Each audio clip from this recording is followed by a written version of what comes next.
welcome back to Prairie Grove, Arkansas, home of your Prairie Grove Tigers on the PG Tigers Online and the Southern Sports Network. Stephen Blackiston with you. Lynn Gregson should join us here in a while, but it's the Tigers and the Eagles of Huntsville tonight as we wind down the first half of conference play.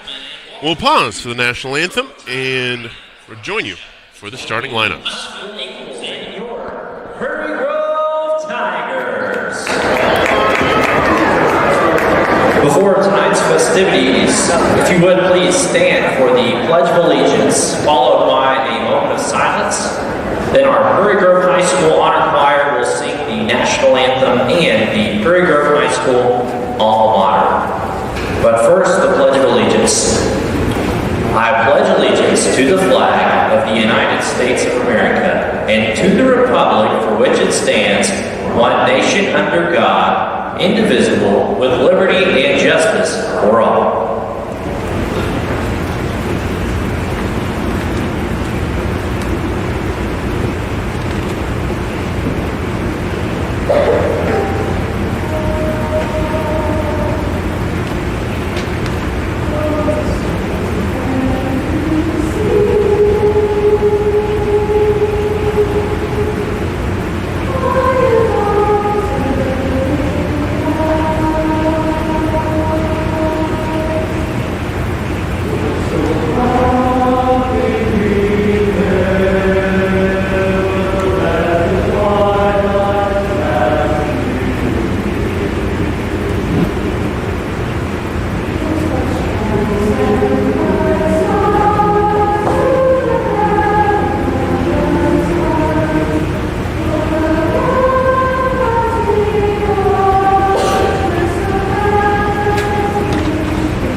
Welcome back as we get ready for the starters. Like we mentioned, Tigers and Eagles tonight as we make the turn on the season halfway through after tonight. This between the Eagles and the Tigers, kind of the mushy middle of the 4A1. Tigers come in tonight 2-4 after winning on Colors Day against the other Tigers of the 4A1, Green Forest.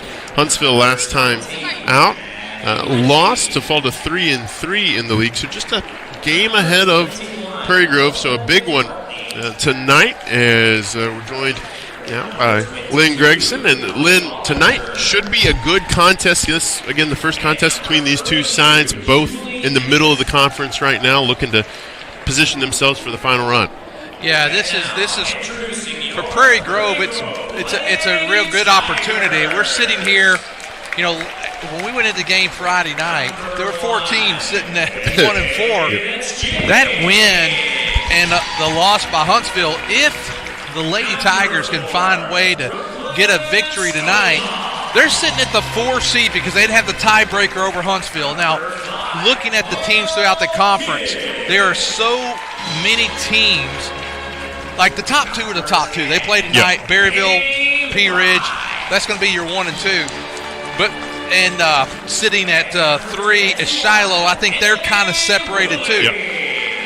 But if we can win tonight, that 3 through 8 is going to be kind of anybody's, and Lady Tigers can find a way into the regional if they could get the right seed. Yeah, no, certainly. I was talking with both Coach Reed and Coach McCone before the game, and they were both asking about that Berryville Pea Ridge game. You know, it's the talk of the conference tonight, and, you know, importantly, the way the scheduling works, that's going to be the last game of the regular season. Could have some conference title implications as you get to the end of the year. And again, even for Prairie Grove, with the separation between Huntsville and PG tonight, this is going to be the last game on Valentine's Day of the regular season out in Madison County. Well, what's going to happen on that night too, or that'll end the regular season. We're at the midway point, as you alluded to earlier. This will be the last team we haven't played in conference, and so we're going to be sitting. You play 7 games in the first half, 7 more in the second half. We're going to be sitting at 3 and 4, 2 and 5, and hopefully we'll get the victory tonight. And you know what the thing I love about our girls is we get ready to tip off here. It'll be they don't have their numbers. Julie Emmett and our Hope Kidd. I'll tell you what I like here as we get ready to get started. It's a tip, and it's going to go. Wow, Kidd got it. Yeah, I was talking with Coach Reed just as a little background on Huntsville. Little scouting report. Every single player on the floor basically likes to shoot the 3, so should see a lot of long-range attempts for the Eagles tonight. And gets it inside, trying to work inside, and no call, but it does go out on Huntsville. Got the ball inside there to Kenny White. And I like that from PG out of the gates, trying to feed it down in the paint. I think we've seen that kind of develop as this team has grown over the course of this season. White's starting to become a little bit more of a factor inside.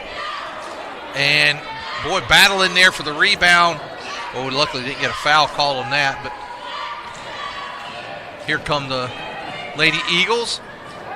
Boy, they got a cut inside, but nice job there by Ruley to recover, and rebound goes to White. And 1 offensive possession for Huntsville, 1 3 attempted, so making Coach Reed and I look pretty smart so far.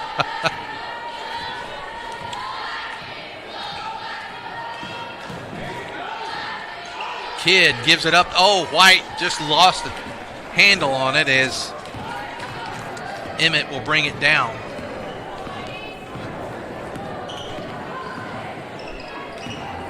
Maggie Foster guarded by Jinx. So that's just inside the 3-pointer, no good. Rebound goes to Ruley. She's going to hand it off to Kidd. Well, I was going to say earlier, what I love about this team, now they've had their struggles, but the effort is there every night. And they really just go hard. They go after loose balls, and they really work hard throughout the game. And that's what I really like about this team. You know, and with effort will come ability. We've talked about many times this season. It's on-the-job training for a lot of these underclassmen. 3-pointer, no good, but the rebound is going to be battled for and gotten. Oh, but they're going to call it for a wall. But it was good hustle that time by Jinx. The other thing about this team is, you know, they're preparing. I don't want to say this season, you know, we've got 2 seniors and all, but they're really preparing for the future. You know, a lot of these are sophomores, but the more experience they get, they can still capitalize on a great season. And inside, look and miss, but the rebound goes to Maggie Ritchie, and she knocks it down. Yeah, that's the first basket as we're 2:15 or so into the game. Been a lot of tight defense on both sides of the ball. Kidd. Oh, I thought Kidd was going to square up and take a shot. Nice feed into White. No good. Rebound into the hands of McCartney.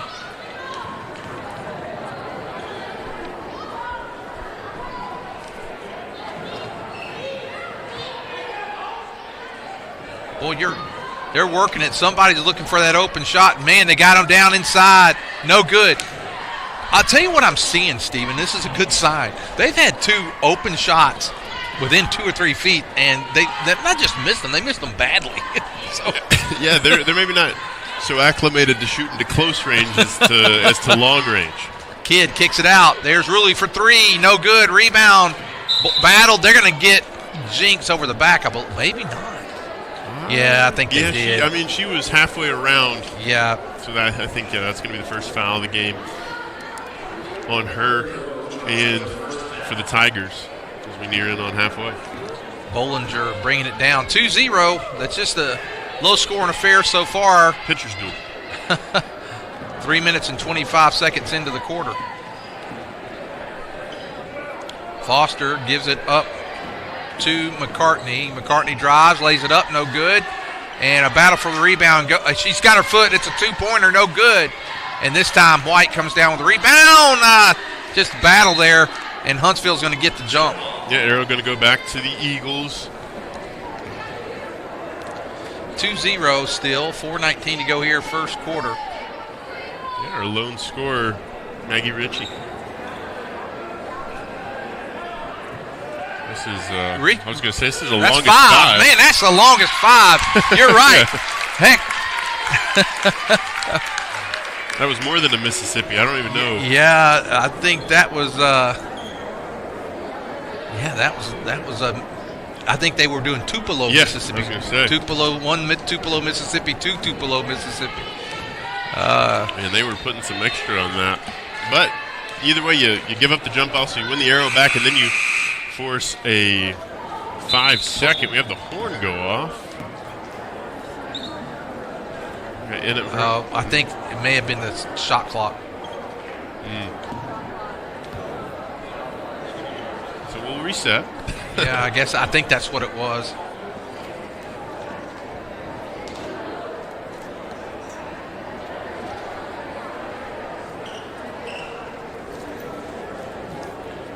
Coach Elder talking it over with the officials. He's running the board. He's back tonight. Well, I'm going to send my condolences to the Elder family. He lost his sister and was out last week, and they've always been big fans of the broadcast up in Kansas, and so we do send our condolences to the Elder family. And here comes lost it, but it was touched by Huntsville. Yeah, at that time Brooklyn came down the lane a little ahead of her skis, but I think bailed out by a touch of the Eagles. We're into halfway through the first quarter. We've got 1 basket. And I like what – they're going to get a foul that time. It's going to be, I believe, on McCartney. I think Coach Reed, one of the things I'm seeing that we didn't do the other night, I've seen him doing, he's trying to work the ball inside. Yeah, he thinks, there's something there tonight, and so far you've had some looks at the basket, just haven't had the fortuitous roll when it gets on the iron. And with the ball is Hope Kidd. Plenty of time on the shot clock. No need to get in a hurry. White gives it up to Ruley. Back to Kidd. We got 2 open in the paint. And no good. And she's going to get the rebound, and it's going to be given to Ruley. Ruley back out to Kidd. And we got a fresh clock. There's a great little set play that time down on the baseline. You had both White and Jinx wide open in the paint. Just couldn't quite get the finish. Ruley drives, going to kick it back out to Kidd, down to about 10 seconds on the shot clock. Drives, lays it up, and in. We're all tied up. So Kidd now with 2 in the game, and we're all tied up as we got 3 minutes left in the first quarter. Drive, lays up, no good. Rebound into the hands of Stovall, and Kidd's going to get it. So McCartney took it into the hole, not able to convert. It's funny. I don't think they've shot another 3 since that first one. They've been close. They've had their foot on the line a couple times. They've been in the area. Cross-court pass, Stovall for three. No good. Rebound tipped out by White. Ruley gets control. Kidd drives. Gives it up to White. Got it! Hey, look at that! Nice ball movement there, Steve. Yeah, Tigers keep moving the basketball around. Good things happen. And the Tigers have their first lead of the evening. That was White. And that drive lays up and in. Nice job that time by Foster. So no points hardly for 5 minutes, and we get two in about, in about 30 seconds. Under 2 minutes to go here in the first quarter. We're all tied up at 4. Stephen, this is the first time you and I have been back together since before the holidays. Yeah. Either I've been gone or you've been gone. Three-pointer, no good. Nice position that time by White. She puts it back up, no good. Good position there by Jinx, and it's going to go out of bounds on Foster. Yeah, I think you can say through just about the first quarter so far, Kenny White's been a problem in the paint for the Eagles on the offensive glass. She is taking up residency down there inside the paint. She comes out of the game. But, yeah, you have to like the effort and intensity from her right now. Carolyn Clemens comes in, as does Aubrey Calton. And Aubrey really set us up the other night. She hit 4 threes when she came into the game and really was a difference maker and kind of got us separated from Green Forest the other night. Also want to mention Medeiros, Valerie. She's checked in as well. Definitely a three-point threat.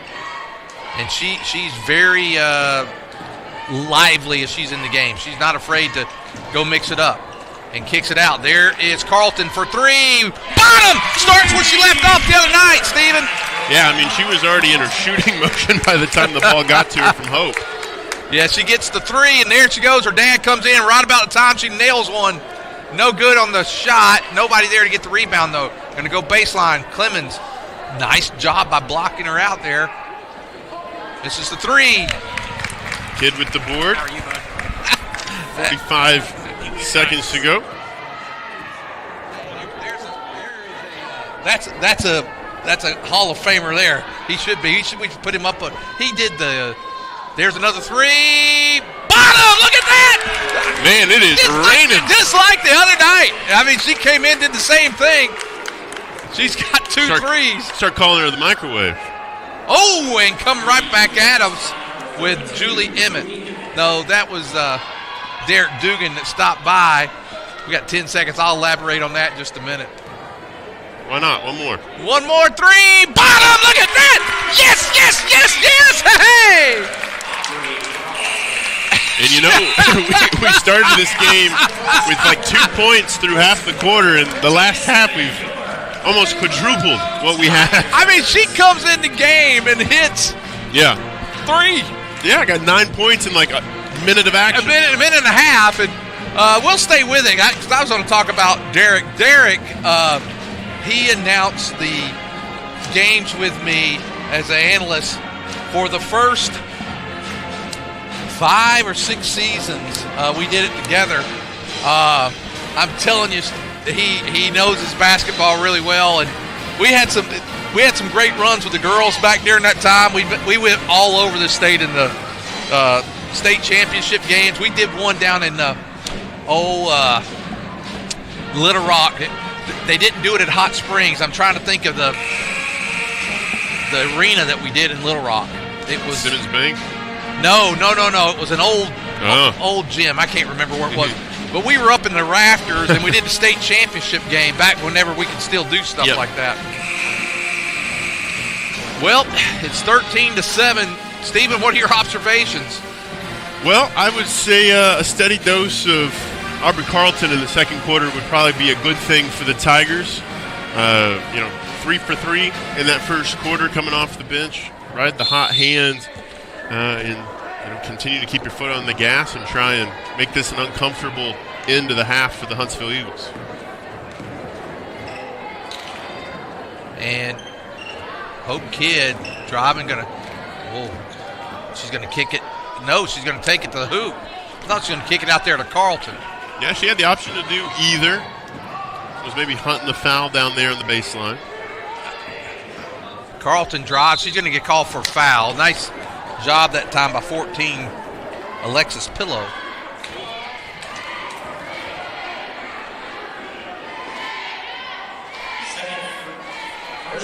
That's the first foul of the quarter. First on Carlton. And the first free throw for Pillow rattles through. She gets the first one. You know, neither team, not too many fouls in that first quarter, so can be a little aggressive. Yeah, one foul apiece in that first quarter. As both free throws are good. Makes it a 4-point game. And it allows, looks like, out of the quarter break, going to see a little bit of full court pressure from the Tigers. See how they handle it. They do well this first time, but, you know, we've seen throughout the course of the season, depending upon the intensity of that full court pressure, sometimes a little bit more successful than others. Another three. Bottom! Look at that! Wow. 4 in a row! Oh, my God! Carlton's outscoring Huntsville. Wow. And think about it. She came off the bench with a buck and a half to go in the first quarter. And she's got 12. 3-pointer. That's off the front. And nice rebound there. Lady Eagles can get a second chance. And Clemens does a good job of stopping that baseline. And a walk. Yeah, they're going to get Pillow with the turnover. It allows Kenny White to come back in. Caroline Clemens will come out. One active senior on the team. Of course, Bella Barnes was hurt earlier in the year. As it's only kind of furthered that youth movement this season with that injury. Well, yeah, they're going to get now. I said there was no fouls. And they had to open your mouth. Yeah, I'm glad. On that one's on them. And that's, I think, one of the pluses for Valerie being 5'1" or listed at 5'1". The collisions sometimes look a little bit worse than maybe they actually are and can kind of help get you some fouls as a night goes along. Or you can be like Patrick Mahomes and really fake those things. Too. Yeah, he had to go to drama school at Texas Tech. Yeah, he must have. He had to have. There's a 3-pointer. Bottom. Look at that! Oh my God! It's raining threes. Man, gosh, I'm getting cold because of the cold rain in here. Look at that! My goodness, 19-9, and that's going to be a foul, I believe. No, they may. They're just going to say she knocked. No, they're going to give her the foul. Yeah, they'll give Brooklyn the harm. That's her first. It's driving me crazy. I can't think of that arena down in Little Rock. It's an old arena they used to have. Is it the Barton Coliseum? Barton, that's it. Yep. I don't know what part of my brain I pulled that from. I know, but I'm glad you did because I was going to be looking for it all night. Look at White gets the steal. And Madero's hitting the three. That's 5 threes in this game, Steve. They are shooting the ball well, to say the least. Have 5 threes and 2 twos. Kid pulls up from about 14 feet. She's got it. Make that 21-9. Yeah.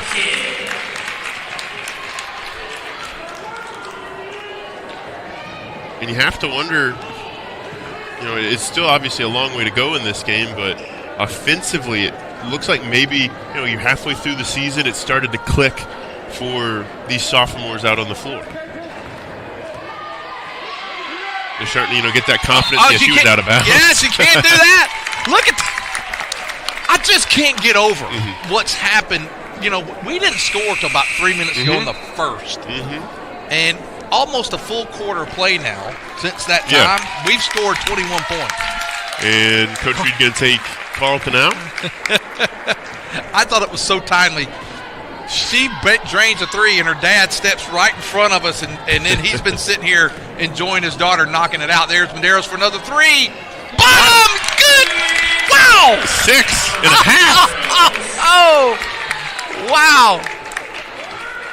This is exciting, man. No, I mean, this is unreal.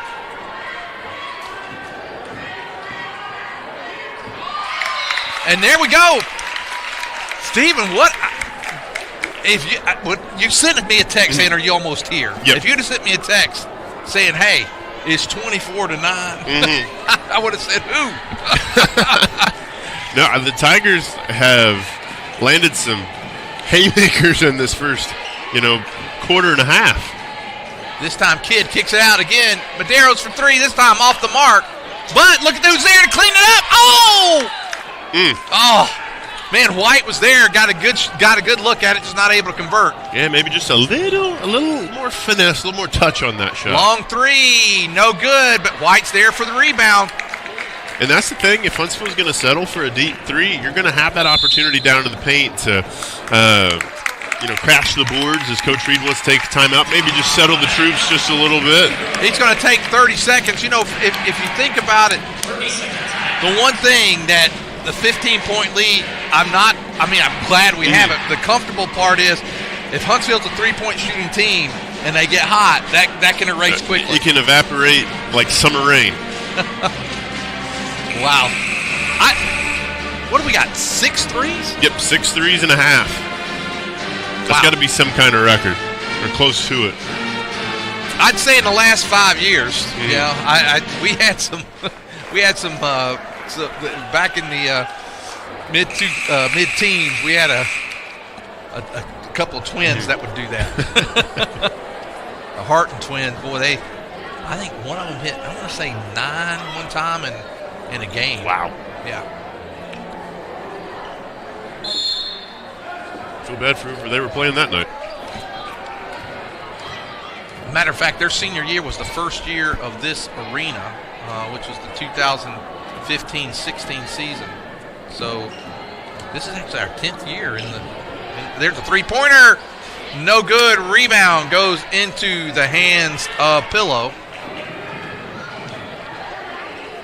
Would it be wrong to say the soft hands of Pillow? Well, some people prefer a firm pillow. She does miss that shot, and so Hope Kidd brings it down. 3.5 minutes to go here in the first half. Lady Tigers leading 24-9. Kicks it out. There's Ruley for three. No good. Rebound into the hands of Pillow again.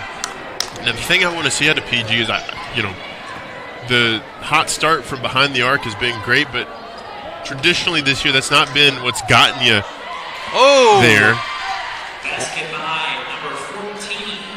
So be curious to see, just to finish the thought, that if PG doesn't abandon that inside attack that's paid some dividends as well. Obviously the three ball has been unreal, but you can't live and die by it with this much time left in the game. Yeah, Carlton's getting ready to check back in.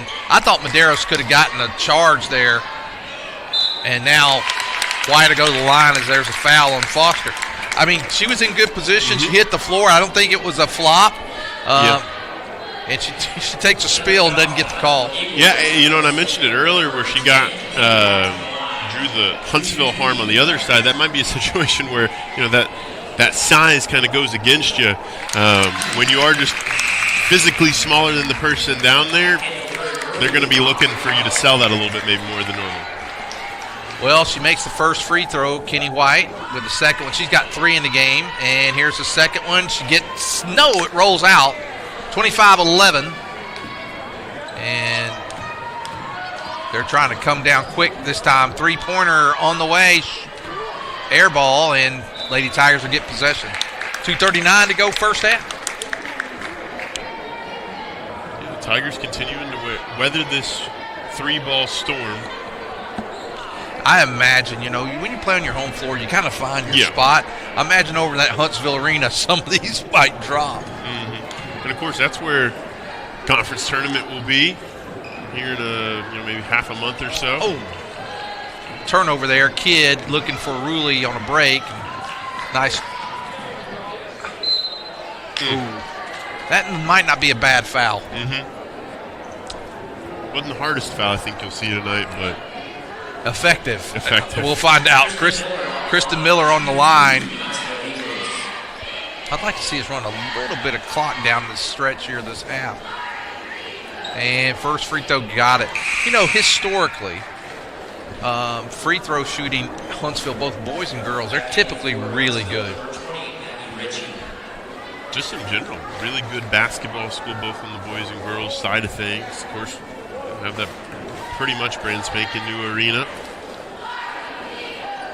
And she makes both of them, so it's going to cut the lead down to 12. Bollinger's going to come in.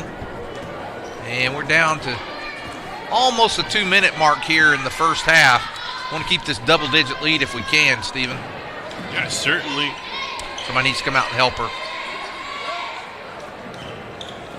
Gets it back to Kidd. Now we're at the 2-minute mark with 18 on the shot clock. Kidd, drive, turn, spins, no good. She might have got a little impatient that time. Yeah, it was an off-platform shot. Maybe not the best look you want to see there, but you kind of trust hope in a lot of those No, situations. you do. And I think she's trying to create something. Oh, she walked, I thought, but no call.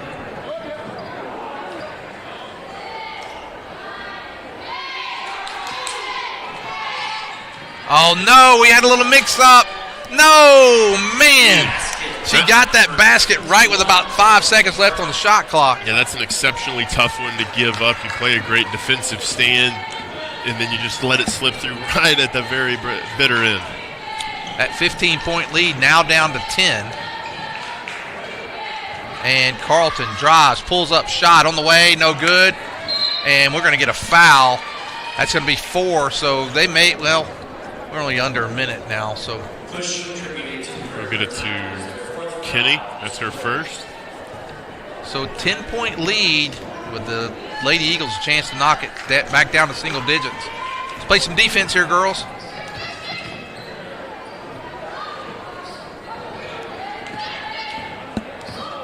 Huntsville is being very patient right now. Three-pointer on the way, and she got it. So it's down to 7 now. Three-pointer made that time by Emmett. So, like I said earlier, it doesn't take long to the lead to evaporate, especially they made 1-3 there. And then we just had a couple of just lapses on defense. I think Tigers maybe trying to little her out of the ball, get the last shot of the half. Oh, Get there. Oh, no. Tough break. And boy, she walked again. Come on. Long three. That's going to be short.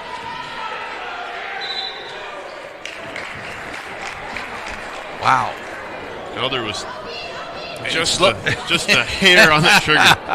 So I have to have an inbounds play. But I think all things considered, that's a good end of the half. You commit that turnover, it could have been a 5 or 4 point game.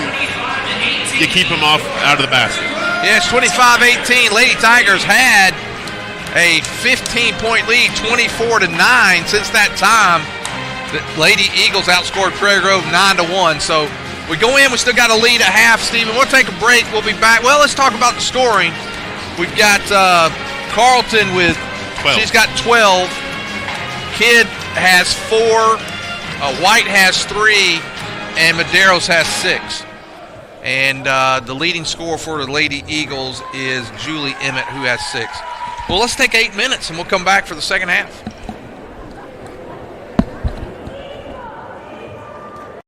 I'm Matt, one of the Lewis brothers, and excited to introduce you to our all-new dealerships located right on I-49, exit 65 in Fayetteville.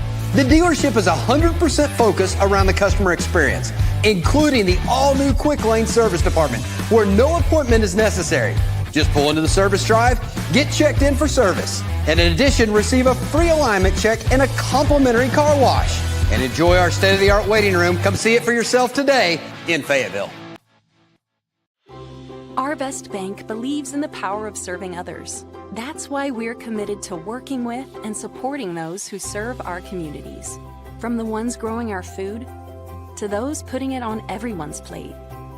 The ones building our neighborhoods, working to improve them, and supporting their neighbors in need. Our Best believes that all communities deserve a financial partner who cares. Our Best Bank, we believe. Our Best Bank believes in the power of serving others. That's why we're committed to working with those who serve our communities, from the ones caring for us every day, to those shaping our tomorrows, the ones dreaming big dreams, celebrating their unique cultures, and discovering the power of financial freedom. Arvest believes that all communities deserve a financial partner who cares. Arvest Bank. We believe. My story isn't that different from a lot of people that grew up in a small town. My dream was always to play baseball, but as a kid, it's hard to prove yourself when you're so far away from the big leagues. When no one else thought I was good enough, our community did. From family to friends, coaches, and local businesses, my community built me into the player that I am today. And I'm just getting started. When you have the support of a community, anything is possible. First Community Bank, where community comes first. Are you ready to stop worrying about the reliability of your internet connection? Now everyone in your home can use the same Ozarks Go network. Watch videos, play games, work from home, do schoolwork, and anything else without worrying about lagging and buffering. Ozarks Go now has multi-gig internet service, offering quick downloads of files with fast speeds of 2,500 megabits per second. Call Ozarks Go today for fast internet speeds and no data caps.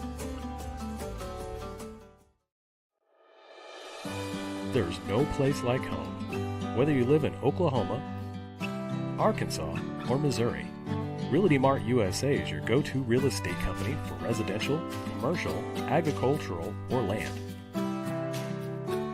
We believe in strong connected communities and sponsor local events. Realty Mart USA, supporting our communities, supporting our future.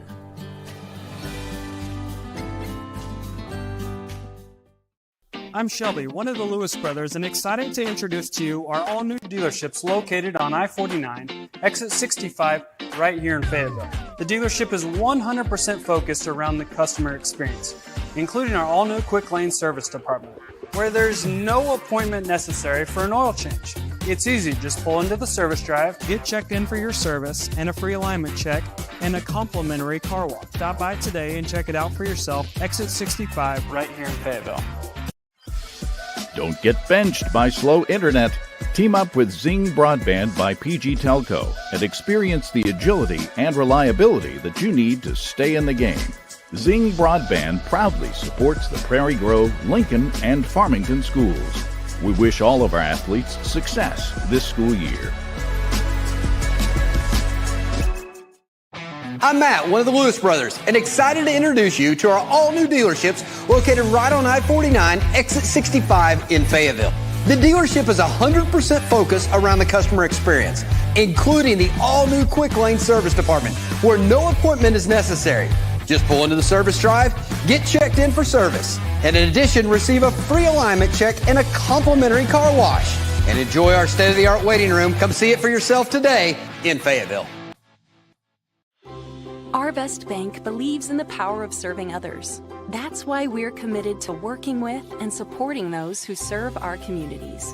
From the ones growing our food to those putting it on everyone's plate. The ones building our neighborhoods, working to improve them, and supporting their neighbors in need. Arvest believes that all communities deserve a financial partner who cares. Arvest Bank. We believe. Arvest Bank believes in the power of serving others. That's why we're committed to working with those who serve our communities. From the ones caring for us every day, to those shaping our tomorrows. The ones dreaming big dreams, celebrating their unique cultures, and discovering the power of financial freedom. Arvest believes that all communities deserve a financial partner who cares. Arvest Bank. We believe. My story isn't that different from a lot of people that grew up in a small town. My dream was always to play baseball, but as a kid, it's hard to prove yourself when you're so far away from the big leagues. When no one else thought I was good enough, our community did. From family to friends, coaches, and local businesses, my community built me into the player that I am today. And I'm just getting started. When you have the support of a community, anything is possible. First Community Bank, where community comes first. Are you ready to stop worrying about the reliability of your internet connection? Now everyone in your home can use the same Ozarks Go network. Watch videos, play games, work from home, do schoolwork, and anything else without worrying about lagging and buffering. Ozarks Go now has multi-gig internet service, offering quick downloads of files with fast speeds of 2,500 megabits per second. Call Ozarks Go today for fast internet speeds and no data caps. There's no place like home. Whether you live in Oklahoma, Arkansas, or Missouri, Realty Mart USA is your go-to real estate company for residential, commercial, agricultural, or land. We believe in strong connected communities and sponsor local events. Realty Mart USA, supporting our communities, supporting our future.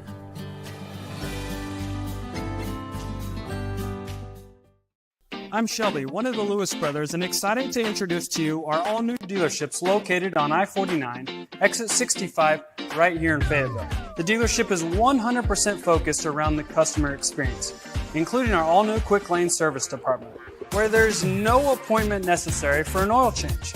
It's easy, just pull into the service drive, get checked in for your service and a free alignment check, and a complimentary car wash. Stop by today and check it out for yourself, exit 65, right here in Fayetteville. Don't get benched by slow internet. Team up with Zing Broadband by PG Telco and experience the agility and reliability that you need to stay in the game. Zing Broadband proudly supports the Prairie Grove, Lincoln, and Farmington schools. We wish all of our athletes success this school year. So coming back, Stephen, if you think about the first half, there was a quarter, and when I say a quarter of play, 8 minutes. Yep. From about 3 minutes left in the first to 5 minutes in the second, Prairie Grove scored, I believe, 24 points in that period. Yeah, they they turned up the wick in a hurry behind the arc. Had 6 3-pointers in the first half, and after that, I've kind of been searching for some answers. Been playing a little bit of defense, thankfully, but I've been searching for some answers. Well, Prairie Grove or Huntsville will get the ball to start the second half, and here they come, and Bollinger will have it first, and it's stolen by Kidd, and Kidd's just going to bring it out. She didn't challenge it and throw up a bad shot, but we get a turnover to start the second half. Yeah, that was some active hands from Hope.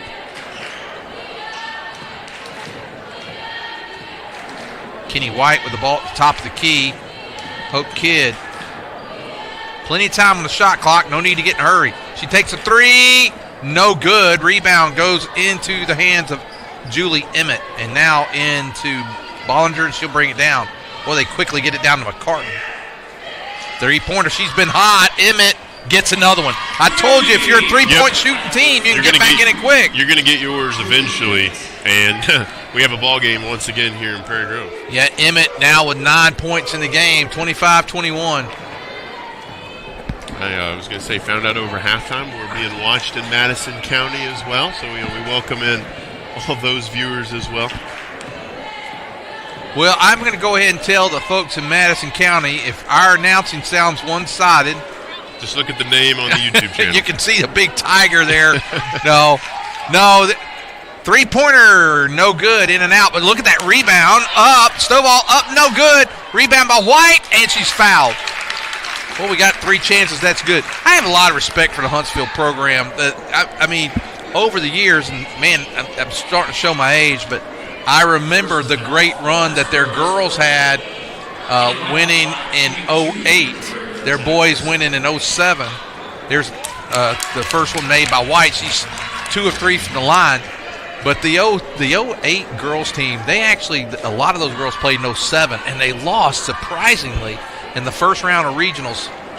And she rolls them both in, 3 of 4 from the line. White's got 5, 6-point lead. But they really had a good team the year before, and they were surprisingly got beat in the first round in 07. I know it sounds almost 20 years ago, but I just remember and going over to their old gym. I know their new gym's really nice. That old gym was one of the hardest gyms to win in. I mean, you were on top. The fans were on top of you. Everybody was on top of you. The HVAC was on top of you.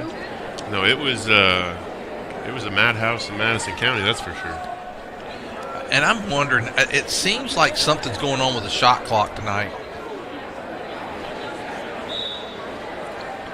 That's like the second time we've had to stop play.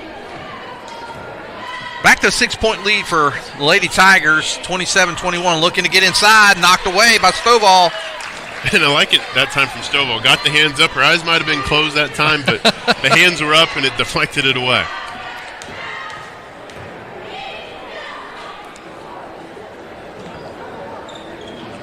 Another thing, very positive, I said it earlier.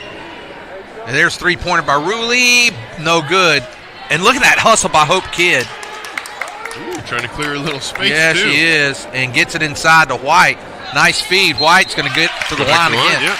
But Huntsville's always, boys and girls both, have typically been really good shooting teams. Free throw line, 3-pointers, you usually see that out of them. And Emmett's heated up here in the last little bit. 3 fouls now. Oh, Kenny White misses that one. 3 of 5 from the line. Yeah, it's 3 on McCartney. McCartney now with 3 fouls. And I was going to say, she's really kind of the only player in any sort of foul trouble, I believe. Kenny White's second one, she gets it. So 4 of 6 from the line for White. She's got 6 in the game, back to a 7-point lead. That's what we went to half with. Yeah, we got the touchdown and the extra point back. 3-pointer on the way, no good. Into the hands of Ruley. Well, she hit 3 in a row. That one was way off the mark.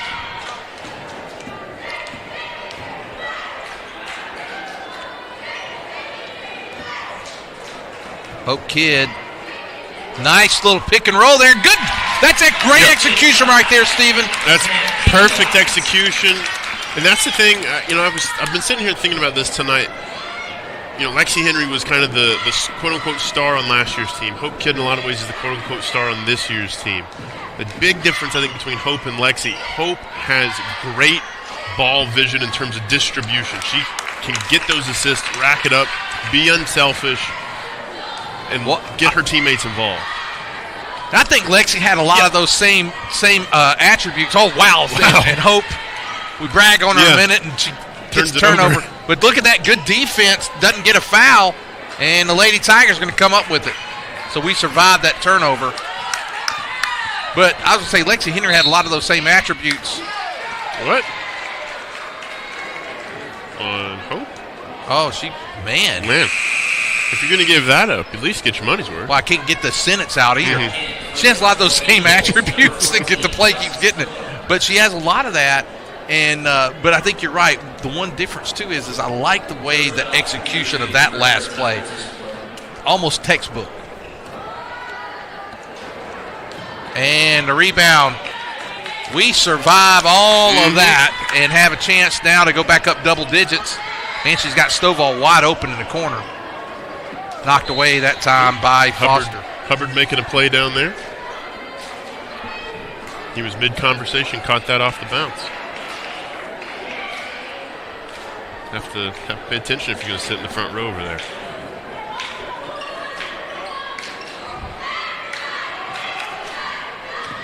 There's Kidd, takes it, lays it up, and in!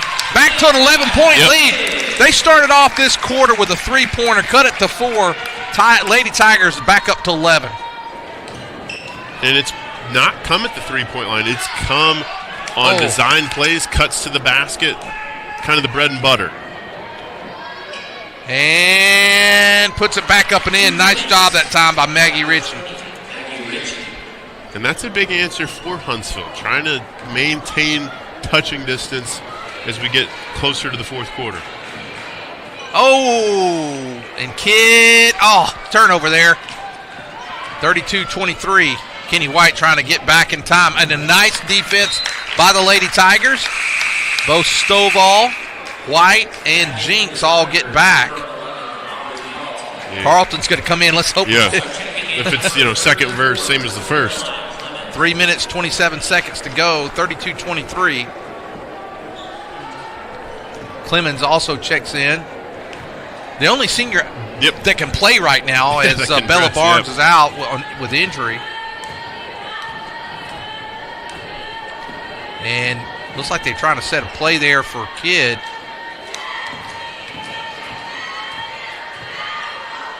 And gets it down into Clemens. And nice save that time by Carlton. Ruley to Kidd. Kidd. Carlton looking. Gonna have to make something Gonna have happen. to make a shot now. Kidd gets it up. And look at that! Oh, right down to the last second. Just rolled it in there. Hope Kidd moves it back and knocked away. Nice job by Carlton. Well, I love the way Carlton plays. She comes in, she makes things happen, and this time on the defensive side of the floor. 2.5 minutes to go here in the third. Lady Tigers trying to get their third conference win of the season. And first back-to-back win, potentially. Oh, and that one just overthrown the head of Hope Kidd. That was the right idea, just wrong frequency.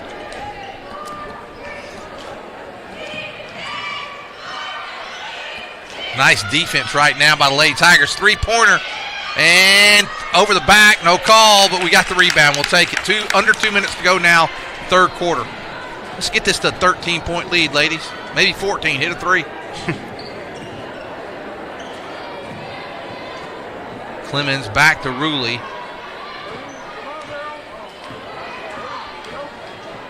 Hope Kidd gonna. Oh, what a nice dish! Clemens gonna get fouled, but what a nice dish! You talked about her vision. That was demonstrated again. Yeah, she sees some holes and some things where she can put that basketball right on a right touch pass or a bounce and get some people involved. Because that's the third foul of the quarter, and Caroline knocks through her first free throw.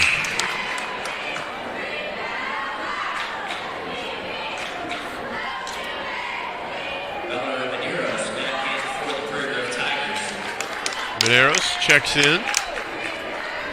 Out comes Stovall. And the second one, she gets them both, so now the 13-point lead with 1:38 to go in the third. Come on, Elder, hit. There you go. And Emmy Henry going to check in. I mentioned that name purely because the Henry family have helped the Southern Sports Network over the years. Wanted to give them the shout out. Her daughter getting to play a little, has the ball here.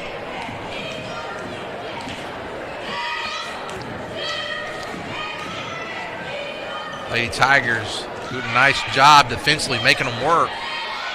Nice take, no good. Shortest lady on the floor, Valerie Medeiros, comes up with the rebound. And here comes Hope Kidd.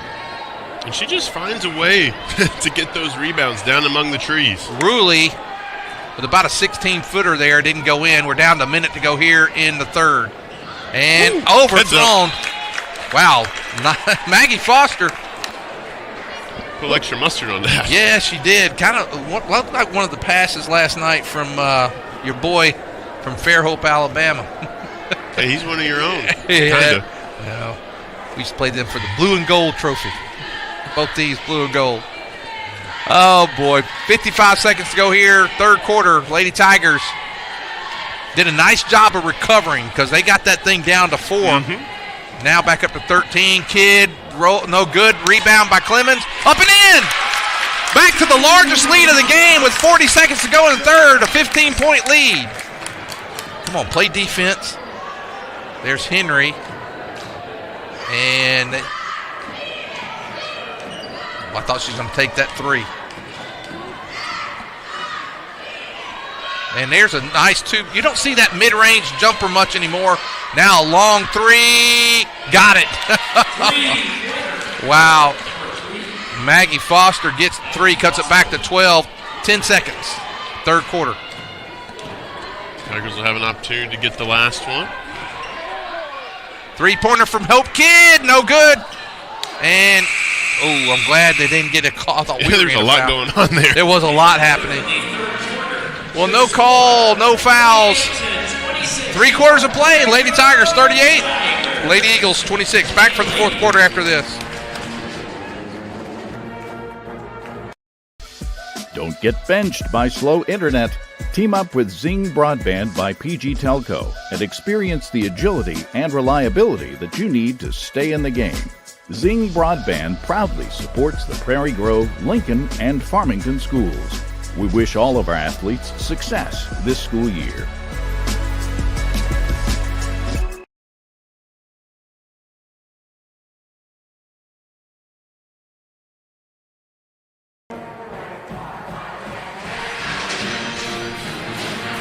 Okay, we're back with you for the fourth quarter. Steven, thoughts this far through the game?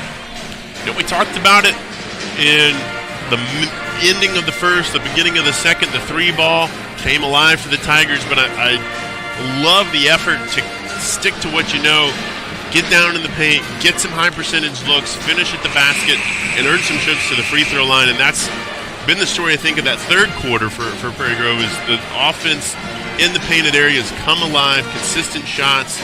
You know the three's there if you need it, but not having to rely on it. Well, I like that you made an observation, is that we built that lead in the third quarter. They got it down to 4. It was 27-23, and we built that lead without threes. Mm-hmm. And, Carlton did not get a basket, nor did Medeiros in that quarter, but we were able to manufacture, get that lead back up to 12. And if we can keep it at double digits, get down inside about 3 minutes, it'll start looking really good for the Lady Tigers. Medeiros about to launch that long three. She's going to get back to Kidd. 15 seconds left on the shot clock.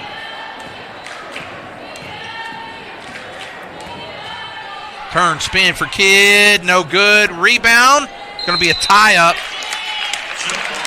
You like whenever, it was supposed to go to Huntsville, so if you can get the possession back with that play, that's worth the jump ball there.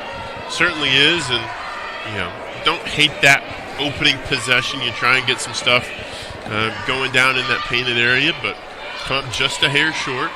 That's nice execution. It didn't fall for the Lady Eagles. Now they kind of return the favor to us on this end with the jump ball.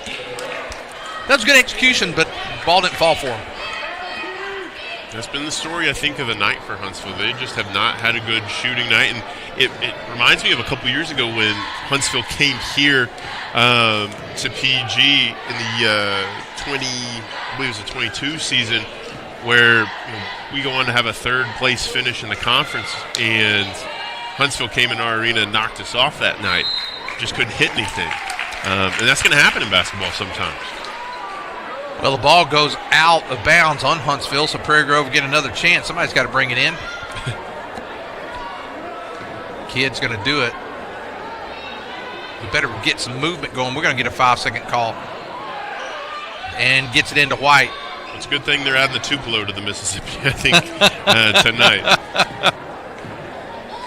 Tupelo, Mississippi, the home of Elvis. Nice take. Hope Kidd now with double digits in the game. She's got 10, 40-26. Boy, we get it. Oh, man, I thought that was like dead on from where we were sitting. Yeah, that was going straight through. 14-point lead for the Lady Tigers. 6 minutes, 20 seconds to go in this ball game. Hope Kidd at the free throw line gives it to Ruley. Ruley to Carlton, and there's Medeiros for three. That's a long three, and the rebound goes to the Lady Eagles, but they're in trouble.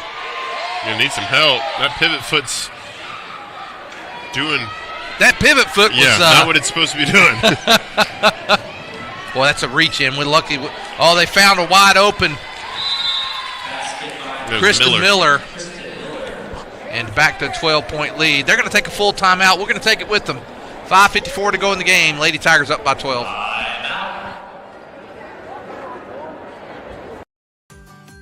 Are you ready to stop worrying about the reliability of your internet connection? Now everyone in your home can use the same Ozarks Go network. Watch videos, play games, work from home, do schoolwork, and anything else without worrying about lagging and buffering. Ozarks Go now has multi-gig internet service, offering quick downloads of files with fast speeds of 2,500 megabits per second. Call Ozarks Go today for fast internet speeds and no data caps. Okay, back. 5:54 to go in the ball game. Stephen hoping that Lady Tigers can hang on. This would be a big win for them. Back-to-back wins. And conference would move them into, they'd be tied with Huntsville, but they'd have the tiebreaker over them at this point. So this is an important game for the Lady Tigers tonight. It certainly is. With the second half of the season coming up, you look at sort of the road ahead, compare it to the road you've been on already. Gravette, you got a victory over. earlier in the season. On the road. On the road. And so you like your chances there. Green Forest you have ahead of you, so that's another, I think, for sure win. And I'd like to see the Tigers get a second crack at the Gentry Pioneers on their floor. I do think if this continues throughout the rest of the season, have a chance at avenging that loss. Well, Lady Tiger, I thought she may have taken an extra step there at the beginning. It looks like Lady Eagles going to try to put some pressure, see if they can get some turnovers on this side of the floor, but Lady Tigers break it. Plenty of time on the shot clock. No need to get in a hurry. We tried to get it inside. It's going to be a jump ball. It's going to go to Lady Eagles. That's a fast whistle, though. They were blowing that before I think they even tied up. I think Coach Reed's talking about that to the officials, too. Yeah, I think he was wanting the ball back. I think he may have. Nice pass inside. Good defense, though. Oh, man, don't jump over them. They're going to get wide on that one. That's Kenny's second. Second foul on Kenny, 5:21 to go. And that's the thing for Madero's. You give up that height, but lays out there for the basketball.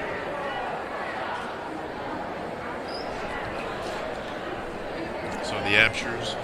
Yeah, they're in. Yeah, well, that's Patrick and company Second coming generation. in. The first generation's on the far side. And nice take, no good. Nice steal. Look at that steal by Kenny White. The clock just started rolling, too. Well, we need that clock to run, Coach Elder. Three-pointer, no good. Rebound goes to Kidd. She puts it back up and in. Hope Kidd now with 12 and a back to 14-point lead.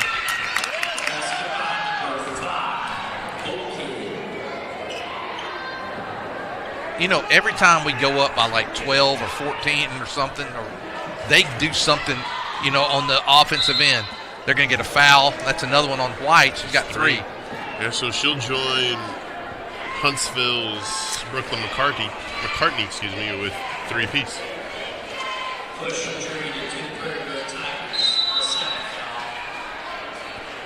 That's 2 team fouls, and they're going to take a timeout. Let's do another one. 4:47 to go in the game. Lady Tigers up by 14.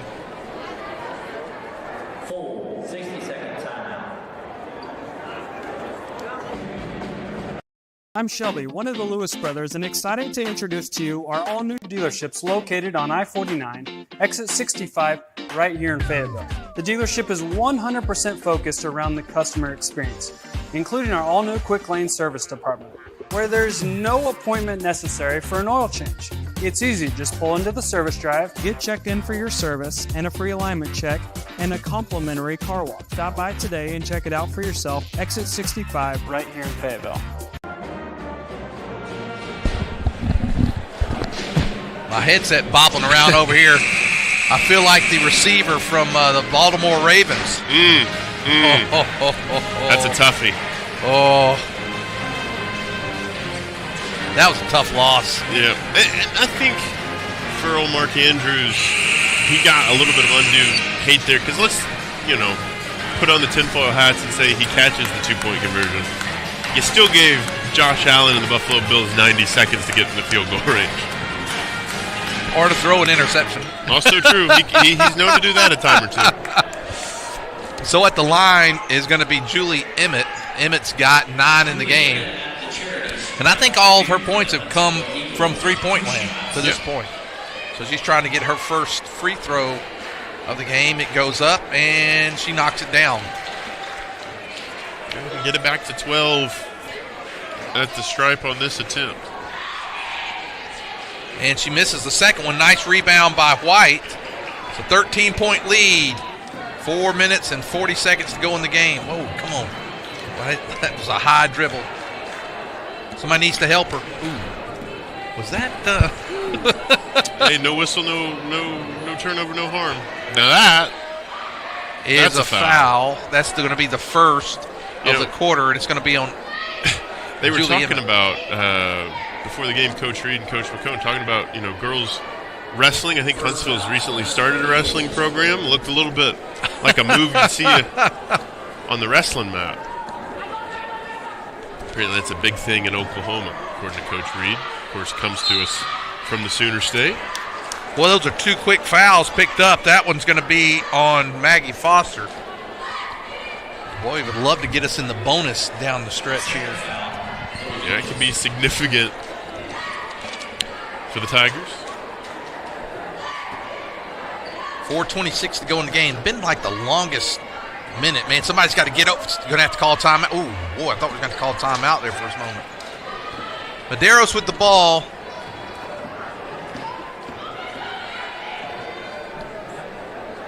Gets it inside. White, shot on the way. Got it! Back to a 15-point lead. That's our largest again. And let's see if we can play some defense. Every time we get that lead stretch, they get down the floor, do something quick. This time we kind of get back. 4 minutes to go, halfway through this last period, and a foul. You know, they've been letting them play all night, and they do a ticky-tack like that, you know? Yeah, they're tightening it up here for the last 4 minutes. And looks like Carlton's going to come out. Ruley comes in. Stovall comes in for Medeiros. So 3:57, Lady Tigers up by 15.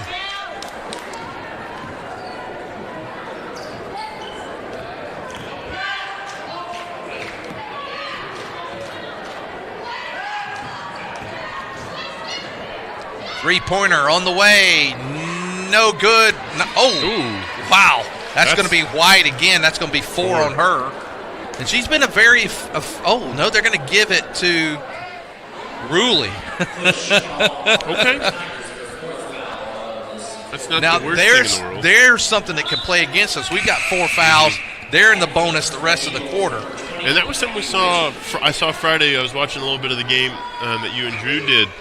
Fouls in that fourth quarter allowed Green Forest kind of to hang around there a little bit when they went to the charity stripe. And the ball's going to be turned over. And so the Lady Tigers, I said, every time we stretch that lead, they tend to do something big. This time we get the stop. Boy, we need somebody to inbound it. And it's going to be Ruley inbounding. Well, let's see. And we're going to get it. There's Jinx. Jinx, take your time, lays it up, and going to go to the line. Foul that time on Bollinger. Have to put that play in the playbook on Friday nights.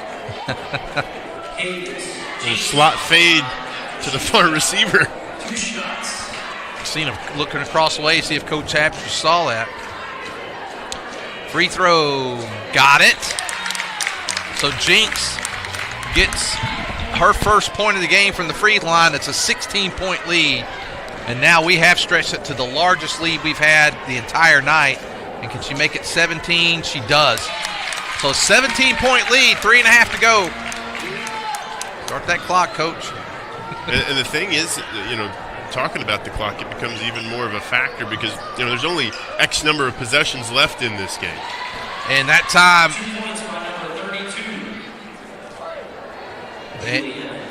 Julie Emmett makes the basket. She's got 12 in the game now. Ruley's going to get it over the line.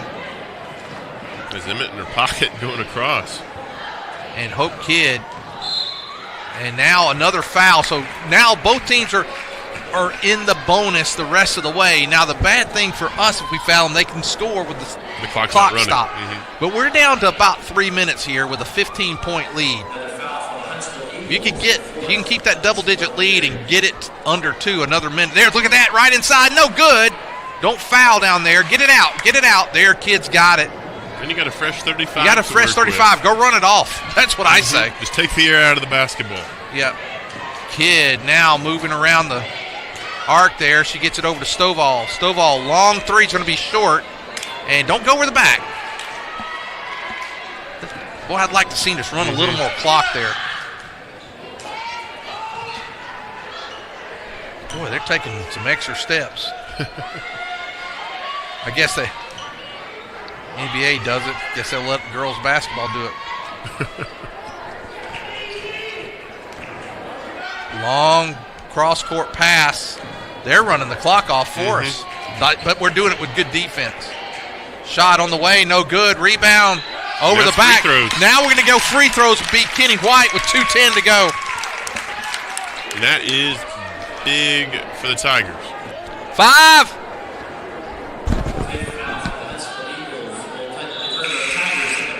Now they see it. It's like, wake up. Yeah, almost every game they have issues when you get to the 5th foul. Last game, there was actually a 5th foul they didn't shoot. But, we didn't shoot till the 6th one. And here's the first one on the way. Kenny misses it. Kenny White with 10 in the game. She's been very effective tonight. She's played a great role crashing the glass. She makes the second one. So 47-31, down to 2 minutes to go in the game. Well, no good there. Rebound goes to Ruley.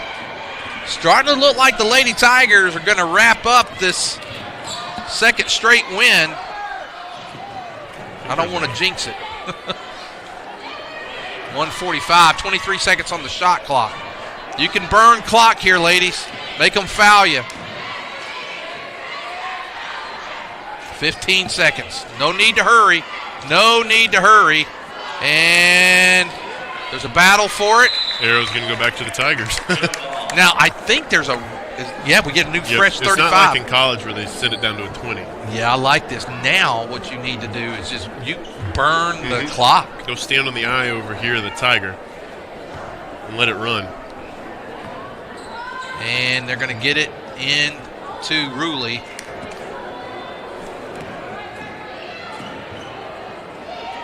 You just need to be aware on the floor right now of the situation. There's no need to score. And, just let them foul you. In a lot of ways, this is, old school pre-shot clock era basketball. 3-pointer on the way, no good. Down to a minute to go. Lady Tigers going to come out here with a victory tonight, Stephen. Yep, they're going to improve to 3 and 4, and like we talked about for the moment, will be in 4th in the league, which is a major accomplishment. It really is for this young team and the way they started the season. This is really, or I should say, it started the conference season. Big win tonight. They're going to go to the line, kid. And I think the thing that should give you the most hope for Prairie Grove is as the season continues to go, they're just going to continue inch by inch to get better. You're right, because when you're a sophomore and you play, I've seen sophomores, McGarr on the high school team, I've seen sophomores over the year on the boys and the girls, and it takes a little adjustment. I don't care how good you are, because the speed of the game is different than it was in Jimmy Junior High. You know what I mean? It's like, it's just the speed's different. 17-point lead for the Lady Tigers, and 40 seconds left. And there's a 3-pointer, no good. It rolls in. So they're going to cut it to 14, but that's going to do it. About 30 seconds left. They got to get it across the timeline. What do you think tonight was the key for victory for the Lady Tigers? I think ultimately that middle 8 of the first and the second quarters where the bench came alive from behind the 3-point line. I mean, that's the difference. It was 12 points for Carleton. It's a 14-point game, so I think, wow. Even kid, did you see the look on her face? It's going to end with a 17-point win for the Lady Tigers, 51-34. And the Lady Tigers moved to 3 and 4 in conference and 4th place. Wow. I think, the night is summed up there by that 3-pointer from Hope Kidd at the horn. It's starting to come together, I think, for this Tiger team, and it should be exciting as the second half of this conference slate unfolds to see some of these teams for a second time and see how Prairie Grove will play them. Well, we're going to take a break and get ready for the boys' game. Lady Tigers win 51-34. Hope Kidd ends up with 16 points, led all scorers. Carleton had 12, White had 11. So those are our leading scorers. 15 for Julie Emmett for Lady Eagles. Well, we're going to come back about 10 minutes. We'll be ready for the boys' game. We'll see you then.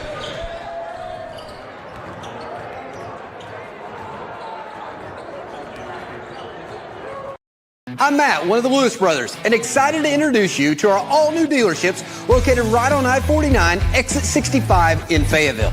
The dealership is 100% focused around the customer experience, including the all-new quick lane service department, where no appointment is necessary. Just pull into the service drive, get checked in for service, and in addition, receive a free alignment check and a complimentary car wash. And enjoy our state-of-the-art waiting room. Come see it for yourself today in Fayetteville. Arvest Bank believes in the power of serving others. That's why we're committed to working with and supporting those who serve our communities. From the ones growing our food, to those putting it on everyone's plate. The ones building our neighborhoods, working to improve them, and supporting their neighbors in need. Arvest believes that all communities deserve a financial partner who cares. Arvest Bank, we believe. Arvest Bank believes in the power of serving others. That's why we're committed to working with those who serve our communities, from the ones caring for us every day, to those shaping our tomorrows, the ones dreaming big dreams, celebrating their unique cultures, and discovering the power of financial freedom. Arvest believes that all communities deserve a financial partner who cares. Arvest Bank, we believe. My story isn't that different from a lot of people that grew up in a small town. My dream was always to play baseball, but as a kid, it's hard to prove yourself when you're so far away from the big leagues. When no one else thought I was good enough, our community did. From family to friends, coaches, and local businesses, my community built me into the player that I am today. And I'm just getting started. When you have the support of a community, anything is possible. First Community Bank, where community comes first.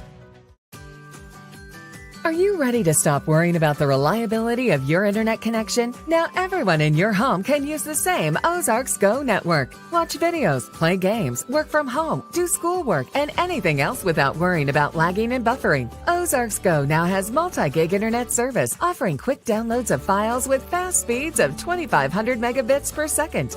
Call Ozarks Go today for fast internet speeds and no data caps.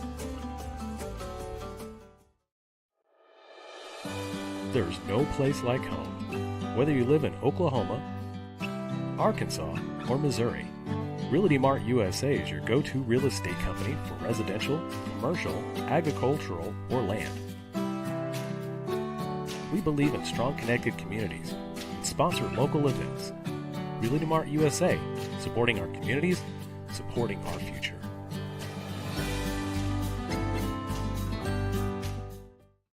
I'm Shelby, one of the Lewis brothers, and excited to introduce to you our all-new dealerships located on I-49, exit 65, right here in Fayetteville. The dealership is 100% focused around the customer experience, including our all-new quick lane service department, where there's no appointment necessary for an oil change. It's easy, just pull into the service drive, get checked in for your service, and a free alignment check, and a complimentary car wash. Stop by today and check it out for yourself, exit 65, right here in Fayetteville. Don't get benched by slow internet. Team up with Zing Broadband by PG Telco and experience the agility and reliability that you need to stay in the game. Zing Broadband proudly supports the Prairie Grove, Lincoln, and Farmington schools. We wish all of our athletes success this school year. I'm Matt, one of the Lewis brothers, and excited to introduce you to our all-new dealerships located right on I-49, exit 65 in Fayetteville. The dealership is 100% focused around the customer experience, including the all-new quick lane service department, where no appointment is necessary. Just pull into the service drive, get checked in for service, and in addition, receive a free alignment check and a complimentary car wash. And enjoy our state-of-the-art waiting room. Come see it for yourself today in Fayetteville. Arvest Bank believes in the power of serving others. That's why we're committed to working with and supporting those who serve our communities. From the ones growing our food, to those putting it on everyone's plate. The ones building our neighborhoods, working to improve them, and supporting their neighbors in need. Arvest believes that all communities deserve a financial partner who cares. Arvest Bank, we believe. Arvest Bank believes in the power of serving others. That's why we're committed to working with those who serve our communities, from the ones caring for us every day to those shaping our tomorrows, the ones dreaming big dreams, celebrating their unique cultures, and discovering the power of financial freedom. Arvest believes that all communities deserve a financial partner who cares. Arvest Bank, we believe. My story isn't that different from a lot of people that grew up in a small town. My dream was always to play baseball, but as a kid, it's hard to prove yourself when you're so far away from the big leagues. When no one else thought I was good enough, our community did.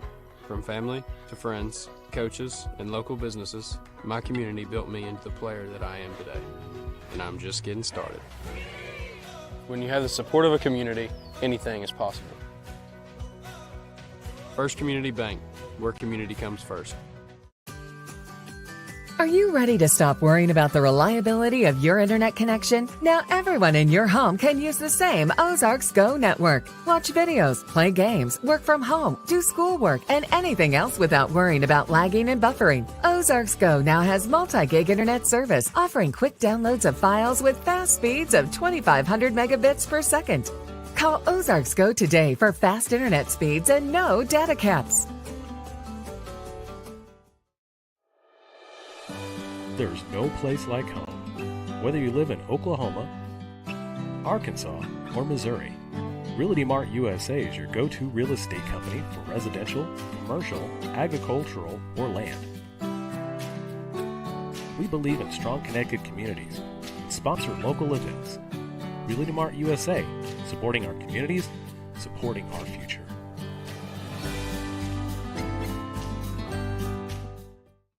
I'm Shelby, one of the Lewis brothers, and excited to introduce to you our all-new dealerships located on I-49, exit 65, right here in Fayetteville. The dealership is 100% focused around the customer experience, including our all-new quick lane service department, where there's no appointment necessary for an oil change. It's easy, just pull into the service drive, get checked in for your service and a free alignment check, and a complimentary car wash. Stop by today and check it out for yourself, exit 65, right here in Fayetteville. Don't get benched by slow internet. Team up with Zing Broadband by PG Telco and experience the agility and reliability that you need to stay in the game. Zing Broadband proudly supports the Prairie Grove, Lincoln, and Farmington schools. We wish all of our athletes success this school year.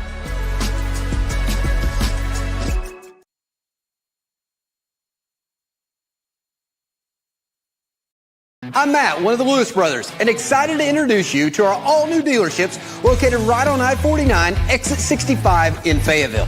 The dealership is 100% focused around the customer experience, including the all-new quick lane service department, where no appointment is necessary.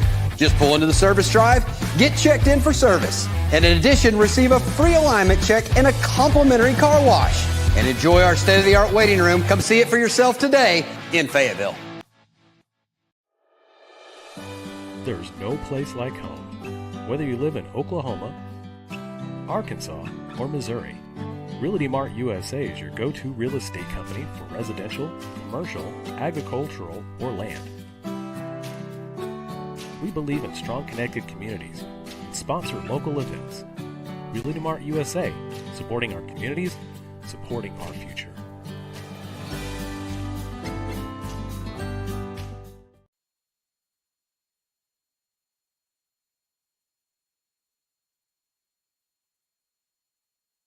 I'm Shelby, one of the Lewis brothers, and excited to introduce to you our all-new dealerships located on I-49, exit 65, right here in Fayetteville. The dealership is 100% focused around the customer experience, including our all-new quick lane service department, where there's no appointment necessary for an oil change.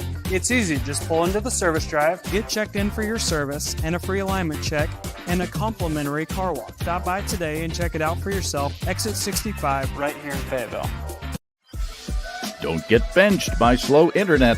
Team up with Zing Broadband by PG Telco and experience the agility and reliability that you need to stay in the game. Zing Broadband proudly supports the Prairie Grove, Lincoln, and Farmington schools. We wish all of our athletes success this school year. Okay, we're back with you, ready for the boys' game. If you're just joining us, the girls won tonight, 51-34. Moved into fourth place in the conference standings with a big win tonight, 2 straight conference wins. Yeah, and second largest points tally in the conference season in a victory. So, a lot of positive momentum going around for the girls' side of things. I'm really excited about this game tonight for the boys. The standings right now, Huntsville 5-1. They're only lost to Shiloh. Prairie Grove 4-2, lost to Shiloh and got beat up at Gravette. But a win here tonight moves into second in the conference, and they would have the tie, just similar to the girls. They'd have the tiebreaker over Huntsville. Yeah, it is certainly going to be an exciting night of basketball. The Tigers riding a 3-game heater coming into tonight after sweeping last week, and I can't think of a better way to end the first half of the conference season with another victory. Oh, wow, we got some great hair there for 14, Rowdy Thomas. That's quite an impressive mullet. And now the boys in black and gold, your Prairie Grove. Yeah, you're right about that, and I'll tell you the other part of this tonight. You want to get off the fast start. Yes. You want to get off the fast start tonight. No, you certainly do. The starting 5 for PG, not really too different than what we've seen the last 2 weeks or so. 00, Martinez. Number 4, McGar. 14, Callan Cash. 15, Alex Absher. And then 42, Jace Edwards. I like seeing both Alexes on the floor. Those guys get a lot of boards. Yeah, they can kind of do the dirty work down in the paint when basketball breaks down a little bit. Like I said, big opportunity tonight for Prairie Grove to move. I'll tell you, there's a big difference in finishing second versus third in the conference. You're guaranteed that spot in regional. You get an extra game off before you have to start playing a lot of basketball. Certainly, and not to look too far ahead, but regionals this year will be in Dardanelle. So if we're so lucky, we'll be headed back down to the River Valley for some round ball. Alex Absher going to jump. He's in the circle with Caden Smith.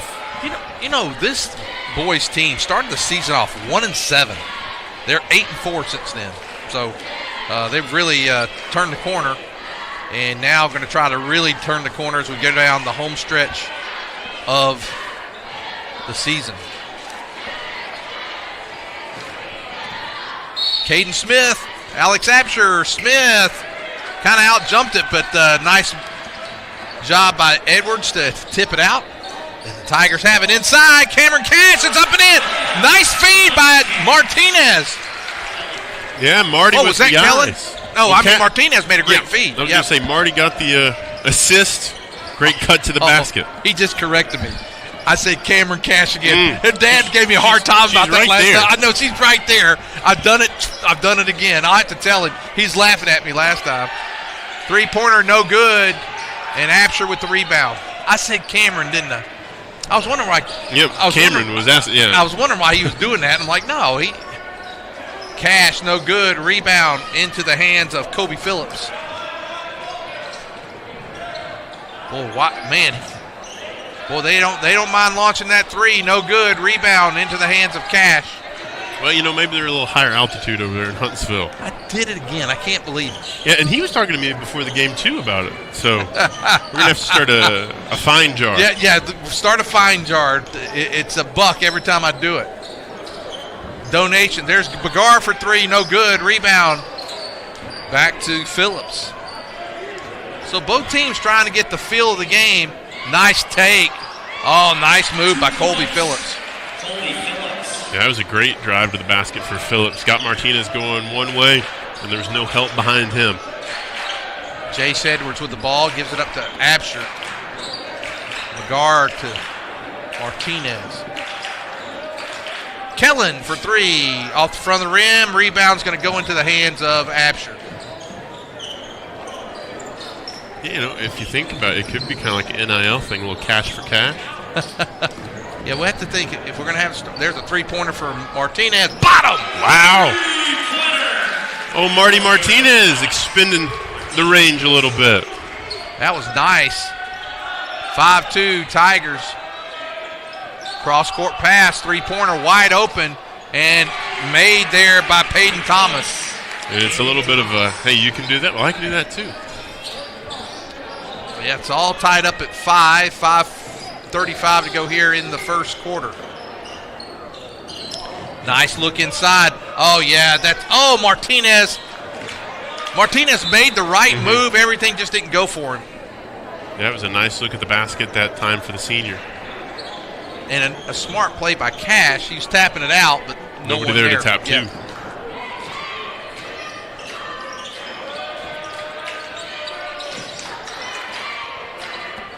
Nice take down the baseline. 3-pointer on the way, in and out, no good. That shot that time by Rowdy Thomas. Edwards for 3, no good. Cash with the rebound. Cash, he's got the size there. It's going to go up by Edwards, no good. Tapped out to Martinez. Margar for 3 off the back of the rim. And here's Cash. No good. Boy, we had 4 chances, wasn't able to get a basket. That was an impressive series of offensive rebounds. Shame not to get the points there, but good fight from the Tigers so far. And a nice job by Edwards to not give up. He's given up a little bit of size there. And they're going to call him for on the a floor. Oh, I thought they were calling for a walk for a minute. You know, I love the energy PG's played with in, the opening 4 minutes or so of this game. They are playing with some intensity. Yes, you only have 5 points in the game, but I like the intensity. I like the hustle. I like the effort out of the Tigers to start this game. So they're going to give that foul to Absher.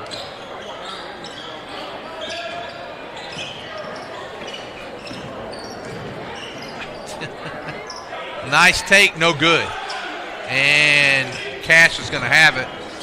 Kellen brings it over the line. Martinez thought about that 3.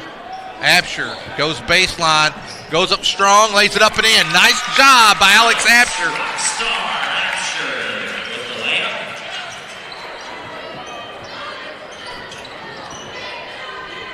Blocked by Kellen Cash. I'll get the student section fired up.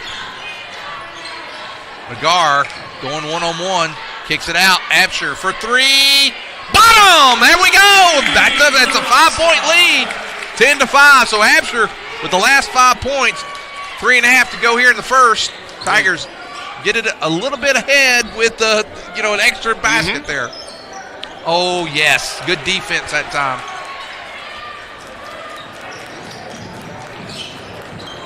Absher again for 3. Got the hot hand. Bottom. Look at it. Wow. Hey, he showed it off. He showed it off. They teed him up. What? That's pretty soft. That's pretty soft. That's real soft. We'll take another look at it. That is real soft.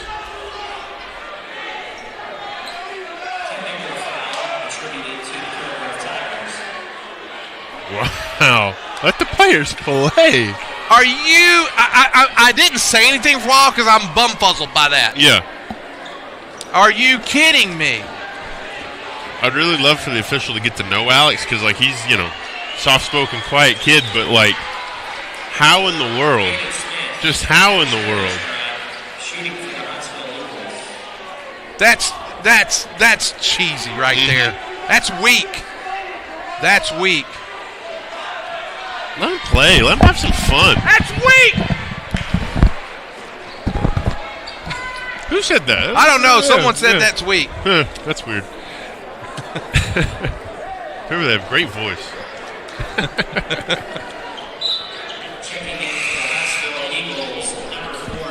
Do what?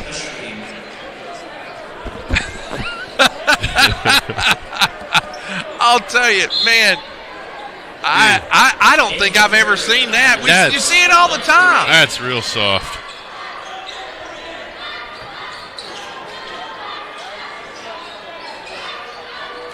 Now I'd imagine that referee's probably a little rattled. That's 3 seconds. Yeah, that. Now, if he had showboated it, I mean, he just did. He just put 3 up. He just put 3 up. I mean, come on. Cash gives it up to Edwards. And Coran's in the game. Nice job by Coran. Blake takes it, no good. I wish he could have got that to finish, but yeah, that was some nifty ball handling there for sure. And there's Smith, and he's going to get fouled by Martinez. Boy, all that momentum. Atcher's got the last 8 points. Sucks the air out of here on the technical. He'll shoot free throws, 2 shots for the Huntsville Eagles. That's so. I can't get over it. Yeah. I gotta shake it off. And Smith gets the free throw. I mean, this Smith kid, you're gonna put him on the line. He's gonna make them. And all his points so far have come at the charity stripe. And the second one on the way, he got it too. So back to a 4-point lead, 13-9.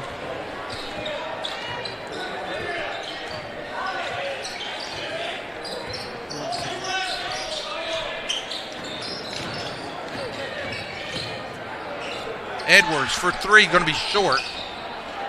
And nice battle inside by Coran, and he taps it out to McGar. McGar, he's fouled. And that's going to be the first foul on Huntsville tonight. Comes at 2:07 to go in the first. Yeah, you know, if you're just going to look at the scouting report, you're not going to out-physical Blake Coran. That's just not going to happen. I'm telling you, Coran is – I just love the hustle. He does it in football. He does it in really everything he does. I mean, he is – shot on the way, no good by McGar, and Coran almost got a steal there. No, he does all the things, and I mean, he'll get baskets, he'll get points, but he does all the things, all the other intangibles you want as a basketball player, the physicality, the rebounding, the defense. He's a full package on that side of it. I'll tell you what I'm seeing in this game so far. Huntsville's a good shooting team. You're going to have to stay out, not give them the open shot. But I think just the athleticism of our team, I think we got a lot. I think we're nice take that time by Peyton Thomas. But I think athletic-wise, I think we're a better athletic team. Yeah, the Tigers on the offensive end seem to move a lot quicker. Bottom! Oh! That'll get the crowd back up. Wow. Cash hits a 3, back to 5-point lead. Oh! And McGar is going to get the foul. That's 4 now on the team. Absher has 2, but he got 1. One for sure. Second one, yeah, is what it is, I guess. At the free throw line, number 4, Chase Usry. Yep. And Usry makes the first one. For the Tigers, number 5, Carter Plum, and for the Eagles, number 12, Chase Thompson. I think that's the first time I've really yelled at a ref in a long time. How'd it feel? It actually felt pretty good. Gosh, that is. Who needs therapy? Just yell an official. 3-point lead for the Tigers as Usry makes both free throws. Boy, he's really all over him defensively. No call, and McGar's looking at, for a foul. Yeah, he took a knock on the knee. See if he stays in. He's in some discomfort. Good defense by the Tigers recovering when they were it was 4 on 5. And now McGar's gotten back down there. The three-pointer, long 3, in and out. Boy, we're glad that one didn't fall. Iron unkind for sure. Well, Tigers are going to probably get the last shot here as we approach 10 seconds to go here in the first quarter.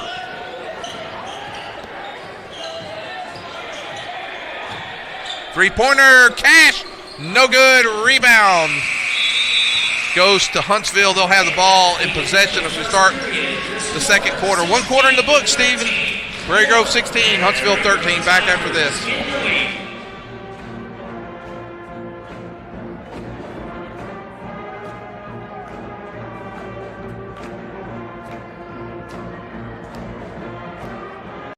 I'm Matt, one of the Lewis brothers, and excited to introduce you to our all-new dealerships located right on I-49, exit 65 in Fayetteville. The dealership is 100% focused around the customer experience, including the all-new Quick Lane Service Department, where no appointment is necessary. Just pull into the service drive, get checked in for service, and in addition, receive a free alignment check and a complimentary car wash. And enjoy our state-of-the-art waiting room. Come see it for yourself today in Fayetteville.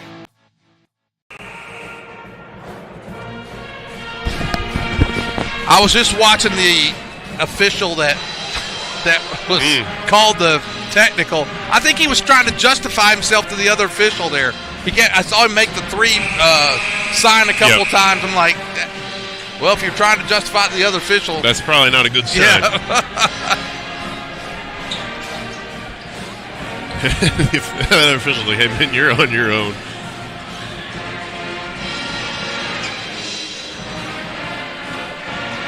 It's good to have the pep band back for another game. Yeah, it is. They had an extra little wrinkle. And a little bit of kind of decent-sized student section. Not overly loud yet, but they could be a factor. Yeah, they've had opportunity. Oh, Coran, quick hands.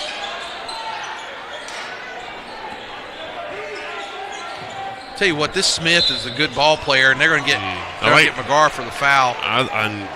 The official who makes the call calls it from the other side of the floor, so that's always good. Yeah, he's not having an A-plus night. No, and that's the second one on McGar. We got two players with two fouls. Flum looking for it. Ussery with the ball going against Flum.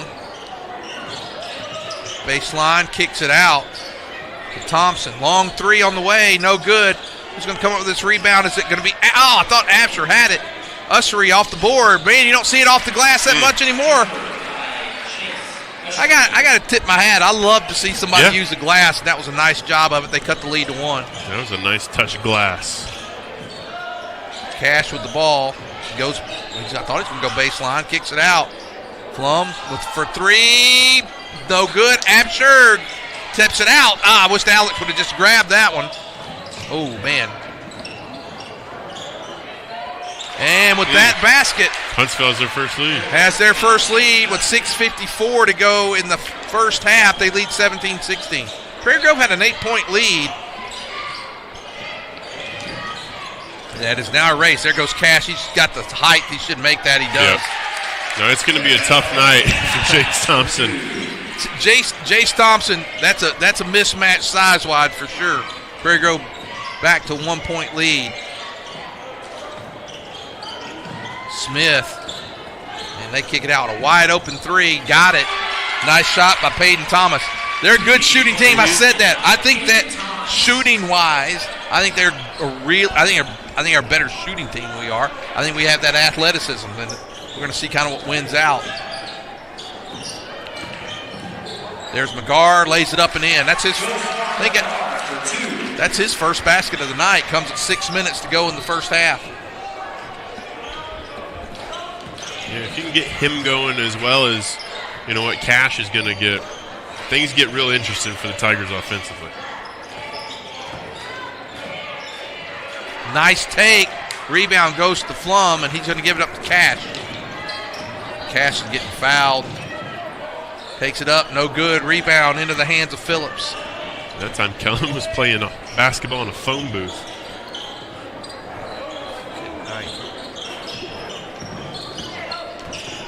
Wide open shot and knocked down by Peyton Thomas. Coach Simmons going to take a timeout. Let's do it with them. 5:20 to go in the first half. Tigers down by 2.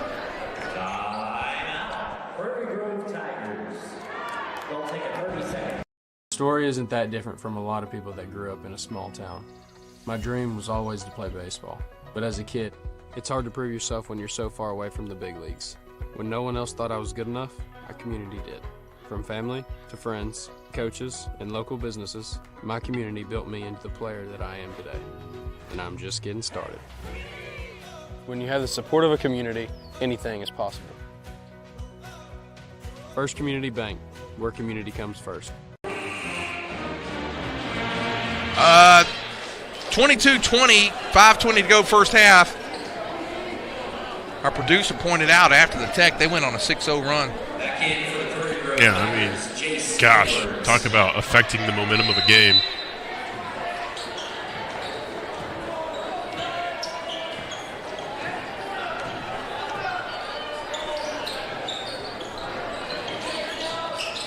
Oh, wow. McGar under the basket. Nice move. Oh, and Absher looks like he may have gotten a foul there, but no call. Ussery drives. He's blocked. And Absher with the ball. He gives it to Martinez, who's going to have to just chase it down. And Kellen with the ball on the far side. And Cash takes it in. He just took over right there. He just said, all right, it's my time.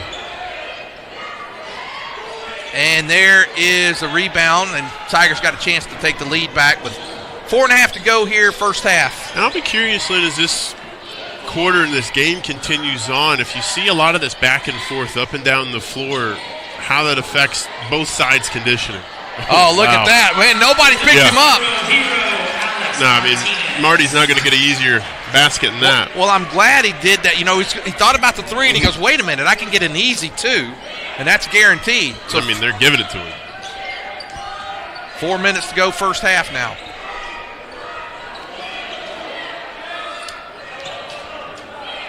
I'll tell you what, these Huntsville guys can flat out shoot, though.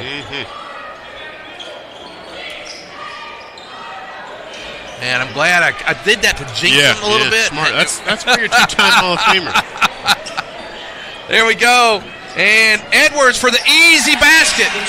26-22, 3.5 to go. I mean, and we're just getting down to either end of the floor faster than both of them are, either on the defense or the offensive end. They just do not have an answer for the energy right now. Turnaround shot on the way, no good. Rebound, Cash. Kellen is really just kind of taking over a lot here. Yeah. He said, still a chance? Nope.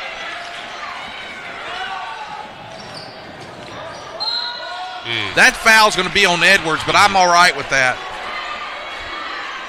Tell you what, nice job by Ussery.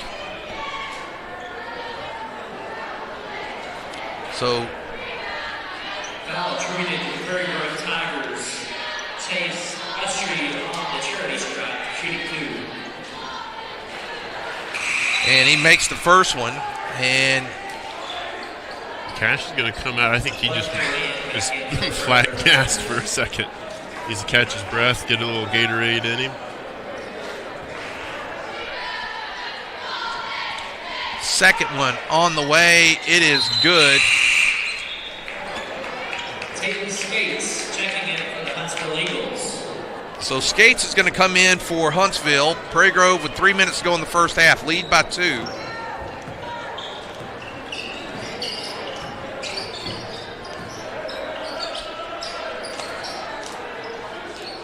And there's Blake Corin and loses the handle, but there's Absher to pick it up. Bottom! There we go. Nice job that time by McGar. A lot of threes go up in the crowd. Yeah. Gee, I wonder what that could be in relation to. I still can't believe he called that. Unless Alex said something. I didn't think he did. And that's not who he is. Yeah, like that would be a pretty big betrayal of his character. You called it out on the deal, man. That is a sweet mullet there by Rowdy Thomas. It's Rowdy. I think that's the name on the birth certificate.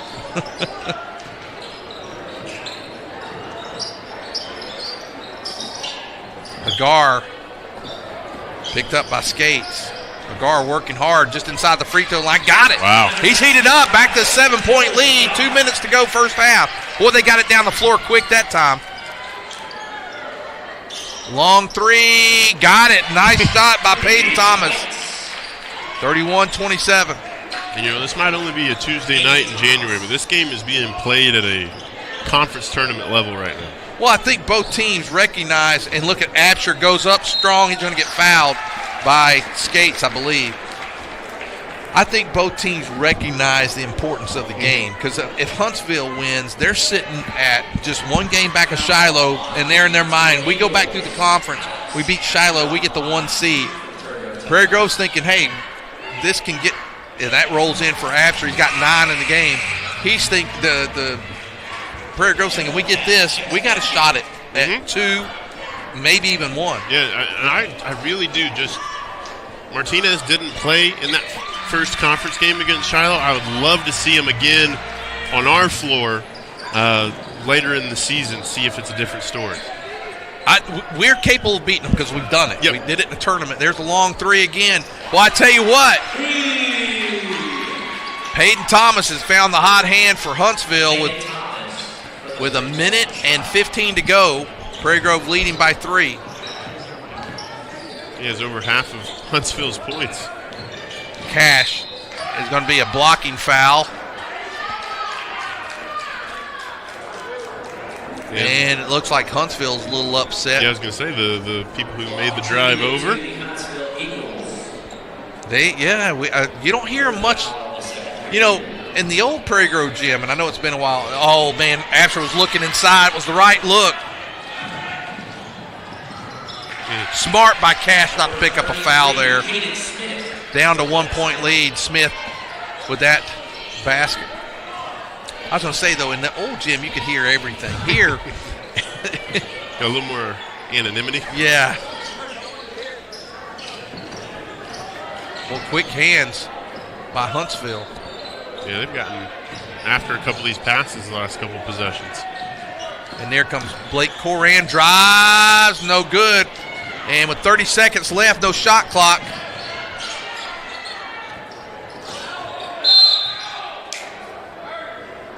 Begging for a timeout. Coach Gottschalk not happy with the officials either. It's a 30-second timeout. Well, I don't think many of us. Look, guy down here, he's done a pretty good job tonight. I think there's, the Go T-Mobile. Yeah, is having a tough one. You know, we haven't gotten in a lot of trouble.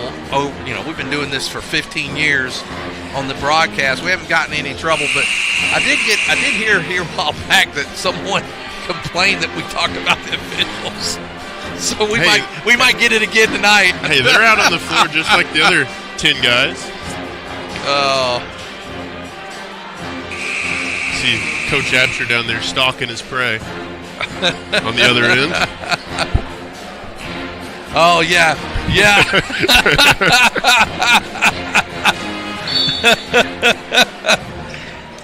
Oh, Danny's still got a lot of fight in him. I love it. Let's see. Tigers are up by 1. See if they can keep that 1 point lead going into the half. They're down to 10 seconds to go. Well, let's see what Huntsville's going to do. And, boy, they got him up in the air. Shot on the way. No good. Blake's going to try. That's going to do it. Halftime. Prairie Grove 33, Huntsville 22. Score for Prairie Grove. 10 for Absher, 9 for Cash, 7 for McGar. Jace Edwards has 2. Martinez with 5. Leading scorer for Huntsville, number 3, Peyton Thomas, and I think has he got 4 threes? I believe he's got 4 threes. And that's going to do it for the first half. We'll be back in about 8 minutes for the second. Tigers up by 1. I'm Matt, one of the Lewis brothers, and excited to introduce you to our all-new dealerships located right on I-49, exit 65 in Fayetteville. The dealership is 100% focused around the customer experience, including the all-new Quick Lane Service Department, where no appointment is necessary. Just pull into the service drive, get checked in for service, and in addition, receive a free alignment check and a complimentary car wash. And enjoy our state-of-the-art waiting room. Come see it for yourself today in Fayetteville. Our Best Bank believes in the power of serving others. That's why we're committed to working with and supporting those who serve our communities. From the ones growing our food, to those putting it on everyone's plate. The ones building our neighborhoods, working to improve them, and supporting their neighbors in need. Arvest believes that all communities deserve a financial partner who cares. Arvest Bank, we believe. Arvest Bank believes in the power of serving others. That's why we're committed to working with those who serve our communities, from the ones caring for us every day to those shaping our tomorrows, the ones dreaming big dreams, celebrating their unique cultures, and discovering the power of financial freedom. Arvest believes that all communities deserve a financial partner who cares. Arvest Bank, we believe. My story isn't that different from a lot of people that grew up in a small town. My dream was always to play baseball, but as a kid, it's hard to prove yourself when you're so far away from the big leagues. When no one else thought I was good enough, our community did. From family to friends, coaches, and local businesses, my community built me into the player that I am today. And I'm just getting started. When you have the support of a community, anything is possible. First Community Bank, where community comes first. Are you ready to stop worrying about the reliability of your internet connection? Now everyone in your home can use the same Ozarks Go network. Watch videos, play games, work from home, do schoolwork, and anything else without worrying about lagging and buffering. Ozarks Go now has multi-gig internet service, offering quick downloads of files with fast speeds of 2,500 megabits per second. Call Ozarks Go today for fast internet speeds and no data caps. There's no place like home. Whether you live in Oklahoma, Arkansas, or Missouri, Realty Mart USA is your go-to real estate company for residential, commercial, agricultural, or land. We believe in strong connected communities and sponsor local events. Realty Mart USA, supporting our communities, supporting our future.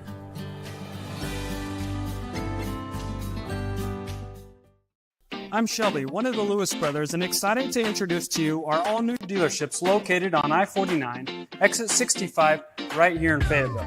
The dealership is 100% focused around the customer experience, including our all-new quick lane service department, where there's no appointment necessary for an oil change. It's easy, just pull into the service drive, get checked in for your service and a free alignment check and a complimentary car wash. Stop by today and check it out for yourself. Exit 65, right here in Fayetteville. Don't get benched by slow internet. Team up with Zing Broadband by PG Telco and experience the agility and reliability that you need to stay in the game. Zing Broadband proudly supports the Prairie Grove, Lincoln, and Farmington schools. We wish all of our athletes success this school year. I'm Matt, one of the Lewis brothers, and excited to introduce you to our all-new dealerships located right on I-49, exit 65 in Fayetteville. The dealership is 100% focused around the customer experience, including the all-new quick lane service department, where no appointment is necessary. Just pull into the service drive, get checked in for service, and in addition, receive a free alignment check and a complimentary car wash. And enjoy our state-of-the-art waiting room. Come see it for yourself today in Fayetteville. Arvest Bank believes in the power of serving others. That's why we're committed to working with and supporting those who serve our communities, from the ones growing our food to those putting it on everyone's plate, the ones building our neighborhoods, working to improve them, and supporting their neighbors in need. Arvest believes that all communities deserve a financial partner who cares. Arvest Bank, we believe. Arvest Bank believes in the power of serving others. That's why we're committed to working with those who serve our communities, from the ones caring for us every day to those shaping our tomorrows, the ones dreaming big dreams, celebrating their unique cultures, and discovering the power of financial freedom. Arvest believes that all communities deserve a financial partner who cares. Arvest Bank, we believe. My story isn't that different from a lot of people that grew up in a small town. My dream was always to play baseball, but as a kid, it's hard to prove yourself when you're so far away from the big leagues. When no one else thought I was good enough, our community did. From family to friends, coaches, and local businesses, my community built me into the player that I am today. And I'm just getting started. When you have the support of a community, anything is possible. First Community Bank, where community comes first. Are you ready to stop worrying about the reliability of your internet connection? Now everyone in your home can use the same Ozarks Go network. Watch videos, play games, work from home, do schoolwork, and anything else without worrying about lagging and buffering. Ozarks Go now has multi-gig internet service, offering quick downloads of files with fast speeds of 2,500 megabits per second. Call Ozarks Go today for fast internet speeds and no data caps. There's no place like home. Whether you live in Oklahoma, Arkansas, or Missouri, Realty Mart USA is your go-to real estate company for residential, commercial, agricultural, or land. We believe in strong connected communities and sponsor local events. Realty Mart USA, supporting our communities, supporting our future.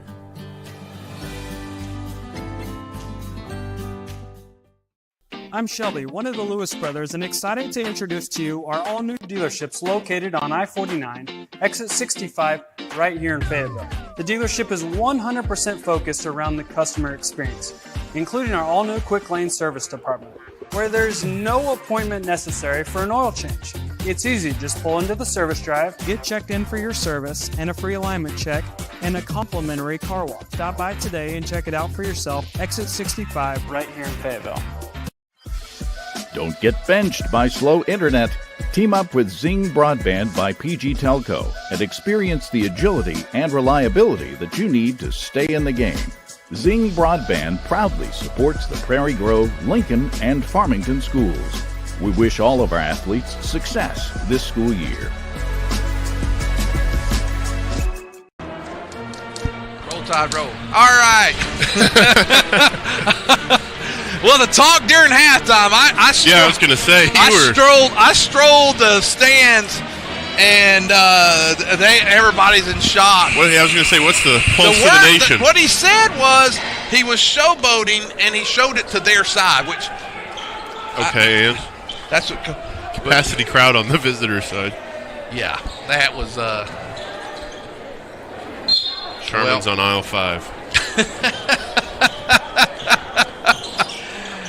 Okay, Tigers start the second half. And on the floor for the Tigers, Absher, Martinez, Cash, McGarr, and Edwards. Edwards started to drive there. Got plenty of time on the shot clock, no need to rush. Edwards drives, takes, and good. Nice strong move that time by Jace. Yeah, Jace has the fewest points of the starters on the floor, but in a crowd that time, got a tough basket to go, and this second half is going to be a rock fight. I can already kind of feel it between both these sides trying to vie for that second spot. Phillips, Thomas, Skates, and Rowdy Thomas, along with Caden Smith for the Eagles. All the original starting lineup as we got 1 minute in the books here in the second half. No call, and now the Absher with the rebound gets it to Martinez. Martinez goes up, and no good. He kind of short-armed that one. Yeah, it was a tough angle as well. Don't have the backboard to be your friend in that moment. Oh, man, Edwards lucky he didn't get a call. He grabbed a hold of him. That was kind of like a pass interference call, you know, when the guy gets by you. 35-34, Prairie Grove with the lead. Absher working inside, going to kick it out, needs to get out of the lane. Yeah, they'll call it on him. And there's Kellen, got the fall, and it's 37-34. And that is the shooter's roll. If you ever wonder what that looks like, that's a textbook definition of a shooter's roll. Surprised that Phillips didn't take that shot. Three-pointer on the way. Thomas in and out, but Phillips with the rebound.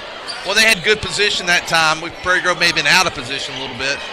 Yeah, Phillips for the Eagles just found himself in the right spot. Got down under the basket. Skates, guarded by McGarr. And Thomas again. Rowdy, no good, and another rebound. Long three, got it. Wow, when you get three chances and there's 3 points, three-pointers on all of them, they tied up at 37. Man, we got to get rebounds there. Can't give them 3 chances. And Kellen drives hard, no good. Stolen by Absher. He's fouled. Oh, I thought we were going to get an old-fashioned three. He's fired up still. He's playing with a different level of physicality than what we've seen this season. First foul of the second half by either team. That's the second of the game on Thomas, Rowdy Thomas. And Absher gets the first free throw, 38-37. This game is going to be tight, I think, all the way through.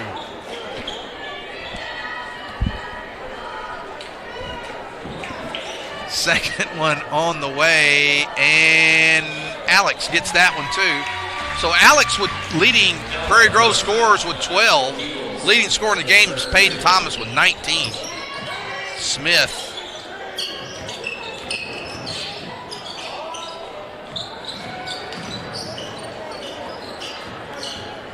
You know what's interesting? I'm watching this. Huntsville moves the ball around. When their guys get in trouble, they know where to look for somebody. I've noticed a couple times a couple of their guys got in trouble dribbling. They know exactly where to look to find somebody. Nice take that time. Strong move by Caden Smith. Yeah, I mean, they're trading buckets right now. This is going to be tight. I mean, it's got the feel that fourth quarter is going to be intense. Off the mark, and look at Absher there to clean it up. Absher's got two on him. Throws it up, no good. Rebound goes to Smith. And I like that take from Alex that time. But instead of turning back farther away from the basket, attack that basket, maybe get a foul, and go to the line for a couple of freebies. Wow, Thomas goes up, tries a reverse layup, no good. And there was a little reach there that time by Peyton Thomas. McGarr didn't get the call. McGarr for three, no good. Rebound Thomas. 4 minutes to go in the third quarter. We're all tied up at 39. Off the back of the rim, McGarr with the rebound. And that time we talked about it a couple of possessions ago, struggling to rebound the ball. You had 3 Tigers under the basket. They weren't letting that one go to the guys in maroon. Kellen, I like when he backs down like that. There's Edwards. Man, I thought he was going to take 3. Oh, Absher thought about it. You know, he might be a tad hesitant on the 3. I wouldn't blame him. Would not blame him. 10 seconds to go on the shot clock. Prairie Grove's got to get one off here. And there goes McGarr. Drive shot on the way. No good. Rebound goes in the hand of Rowdy Thomas. Now he gives it to Smith, and Smith's going to bring it down. Still tied at 39. And we saw this a little bit in the first half where be a little bit of a stretch where both teams go up and down the floor, up and down the floor. See whose conditioning pays off. There's a nice take by Kellen Cash. 41-39. We went about a minute and 15 seconds, minute and 30 without a basket by either team. Certainly. Man, that Caden Thomas, he takes it to the hole with some authority. I like the way this game, this is a good, fun basketball game to call. No, it's a good basketball game between two good basketball teams. They're playing efficient and good-looking basketball right now. That's the first foul, I believe. They're going to get it on Alex. I really thought it was more of a harm on Kellen, but interesting there. They're going to call it on Alex. His third of the game. One of them being the cheesy technical. Yeah. Chase Usry had given it up, and there's a rebound by McGarr. 2.5 to go here. Third quarter. Tigers hanging on to a 2-point lead. McGarr with the he pushed off. Yeah, that's a block. That's a block. And he made the basket too, just for good measure. Good practice there. Hey, are they gonna override it? No, of course he's gonna be the one. If he does that, he is not gonna be very popular. I really don't think that Usry's feet were set. Just based on the way he fell.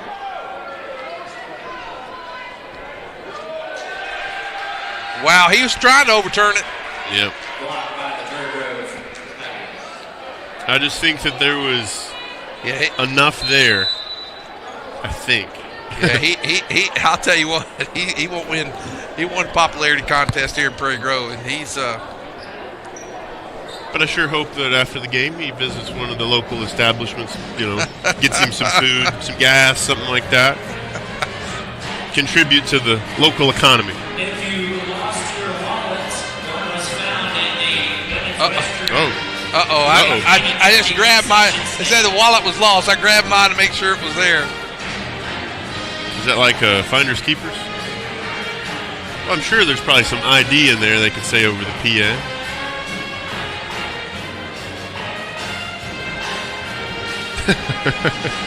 Oh, man.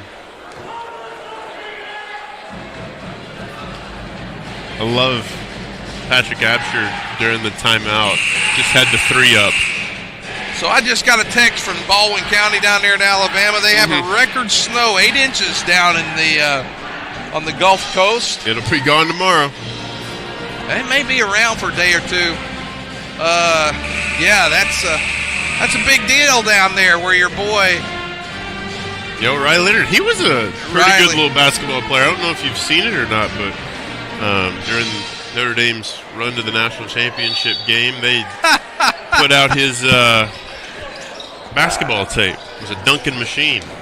I got a text from an old player. There's a nice off the board by Cash.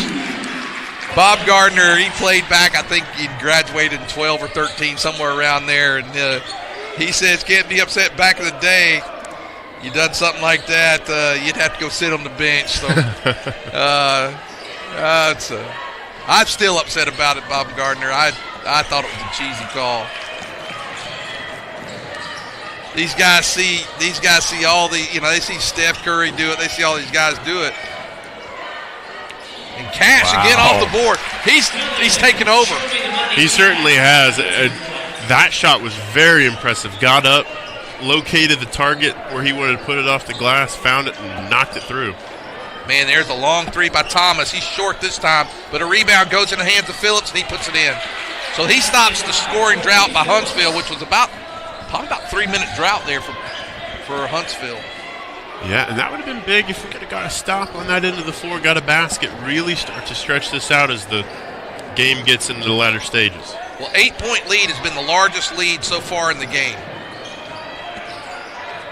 Prairie Grove had that right after the 3-pointer, and then there was the technical call.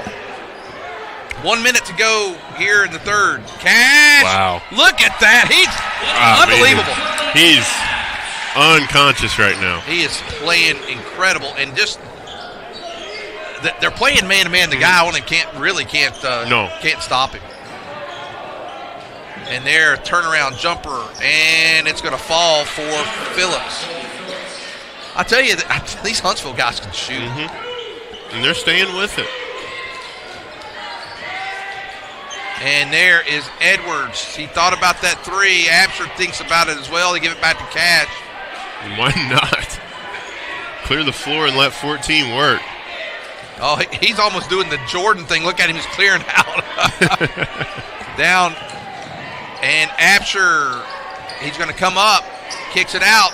Edwards, we're down to 4 seconds. No good, air ball, but the ball's going to go off of Huntsville. I think we're going to have 1 second on the shot clock. I think they're going to put it back on. Back in number 14 for the Huntsville Eagles, Ronnie Thomas. Number 5 and number 11. And I think they're going to call shot clock violation. That's interesting because it was out of play before it sounded, but we're not going to get that. No. They don't have a replay deal, so. All right, down to 7 seconds. Here comes Smith, 1-on-1 against Absher. He goes up strong and puts it in. Nice take. So 47 to 45, we go to the 4th quarter. We'll come back for that final quarter, Stephen, after this.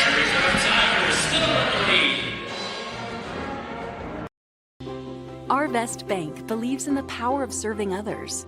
That's why we're committed to working with those who serve our communities, from the ones caring for us every day to those shaping our tomorrows. the ones dreaming big dreams, celebrating their unique cultures, and discovering the power of financial freedom. Arvest believes that all communities deserve a financial partner who cares. Arvest Bank. We believe. All right, we're back. Fourth quarter about to get underway. Steven, thoughts? It's been a great game. It's been a game, fitting for the middle of February when it's winter go home time. I'll be curious to see if we can get Martinez maybe involved a little bit more. I mean, obviously it's been the Kellen Cash show since about midway point of the fourth quarter. He's got 19 in the game, but so does Peyton Thomas. And I was going to say, back to that point, though, is obviously Martinez, Edwards, and Absher.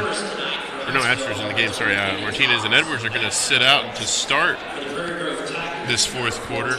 I think, just save some fresh bodies for this final 8-minute sprint. You've got Coran, McGarr, Flum, Absher, and Cash in the game. Scapes. I think there's a little bit of miscommunication on the arrow, too. Yeah, Scapes, Phillips squared. You got Payton and Rowdy. You also have Smith. Looks like Coach Govziner's talking it over with the official. I actually think he's right. I don't remember a jump ball in that quarter, and we got the ball to start the quarter, so we may have gotten a break there. I don't think there was a jump ball. I don't remember one. Doesn't say there wasn't, but I don't recall it. We're underway in the fourth quarter now. There is nice defense by Huntsville. And Absher, nice turnaround jumper. Good defense because they picked up that kind of pick and roll there really well, but Absher gets up high and is able to get the basket with 14 now in the game. Yeah, just a tough make. Going to have those as we go along in this one. Smith's been able to go one-on-one against Asher Pruitt. There he goes again. This time I think they're going to get two-shot foul. I hope it's on Flum because I'd hate to see Cash. Well, Cash doesn't have any fouls either, so we're okay. It's Flum. It is Flum. And that's not that. It's just I thought Cash had a couple fouls, but he doesn't. He didn't have any. And I don't think Huntsville, have they missed a free throw? I don't think so. If they have, it's Caden one. Smith hasn't. He's been pretty automatic. They may have missed one, but they've been pretty perfect there from the line. 49-47, Prairie Grove leads.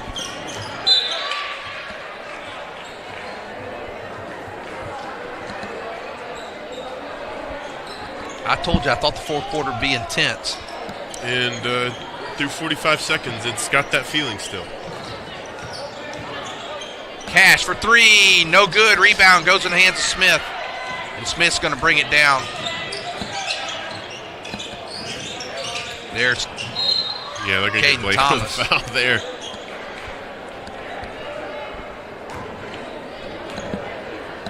It's a good physical foul. It should have been Huntsville's ball, apparently, going back on the tape. I left a bottle of water in my car. I bet it's going to be really cold whenever It might not be water. It might be ice. And a nice steal that time by Blake Coran. Yep. Gets the foul, gets the steal. 6:45 to go in the game. Tigers are up by 2. Let's get a basket this time down, guys. Kellen working hard. Kicks it out. Blake Coran. And they're going to call him for a walk. He's looking for a foul. Didn't get it. And I think that's probably the right call. There wasn't enough contact. Looked like he kind of slipped almost.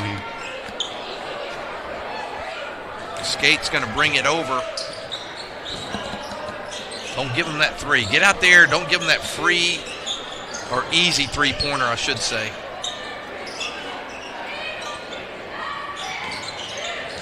Smith working inside. Shot on the way short. Rebound, Absher. Kellen guarded by Phillips. He's trying to go. They got a couple guys on him.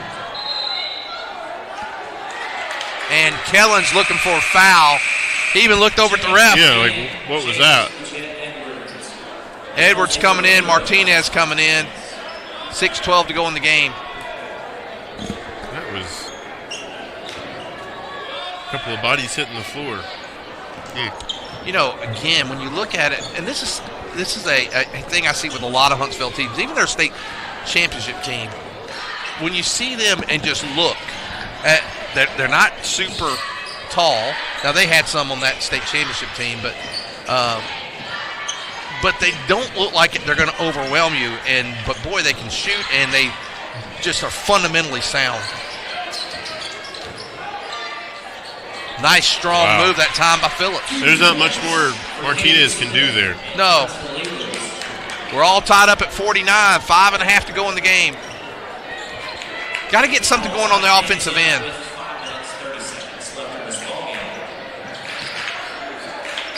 Edwards. And here comes Cash. Cash going to drive, spin. Still working it. Absher for three. No good. Rebound Martinez. Good hustle that time by Alex Martinez. Edwards with the ball. We get a new, fresh shot clock. Edwards thought about the three, gives it to Cash. Cash pushed off a little bit there. Turnaround shot. Got it. Wow. That's a pretty shot. Cash going to take, or Coach Simmons going to take a timeout. We're up by 2. 4:55 to go. We'll be back after this.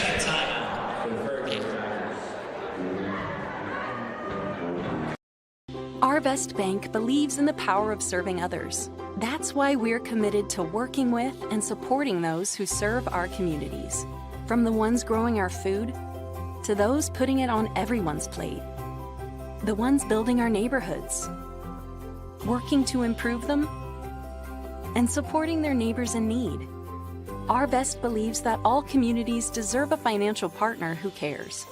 Arvest Bank, we believe. You know, I don't want to jump too far down the season. We got, 4:55 to go in this game, and this game can go either way. I'm sure these teams are going to see each other. We know they'll see each other at least one more time, but being that the district's in Huntsville,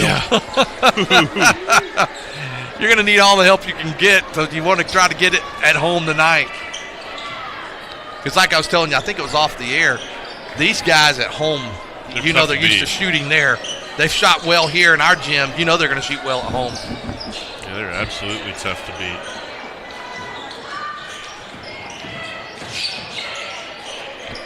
.15 seconds left on the shot clock. Skates, three. I thought he had that. It went in and out. Martinez got the rebound, tapped it on over to Cash. I think all the original starters are in the game right now as we are almost halfway through the fourth quarter. Edwards driving, shot on the way short, works to get the rebound, doesn't get it. Tapped out to Phillips, and now it's Smith with the ball. Drives, and who are they going to call that on? I think they're going to get Edwards. Edwards kind of was a little turned around on that play, got into the paint. Yeah, they're going to give it on Edwards. And he kind of was looking around trying to figure out where the ball was, and it was right there in front of him. That's a big foul as the Tigers have 3 in the quarter. They have 3, and that could play big down the stretch. 4:02 to go in the game. I mean, the Tigers have not been able to run Huntsville off the free throw line. Well, they missed the free throw there. So Smith misses his first one. We're under 4 minutes. We're halfway through the fourth quarter. Tigers up by 1. Largest lead in the game was 8 points. It lasted all of about 2 seconds because the clock stopped. Three-pointer from Absher. Bottom! There we go! He put the hand up. He put it back down. He went. I got mine up. I got it for you. I got it for you. Boy. Now trying to pay it back. Three-pointer short. Cash with the rebound. Now let's stretch this lead out, guys, down the stretch. There's Edwards going baseline. Goes up strong. No good. Rebound to Rowdy Thomas. He gives it up to Skates. There is McGard waiting on him. Phillips. Man. Oh. Three-pointer. Got it. Wow, what an answer. Boy. Well, he celebrated a little bit. He kept everything below the waist. I guess he did. Oh, man. Cash drives. There's a foul there somewhere. Yeah, it was going to be underneath him or behind him. Cash needs to make free throws. We've got a 1-point lead, 2:52 to go in the game. That's the first on Caden Smith. They called it on the floor? My goodness. Absher with the ball. He gives it to Cash. Cash for three. Bottom! Man.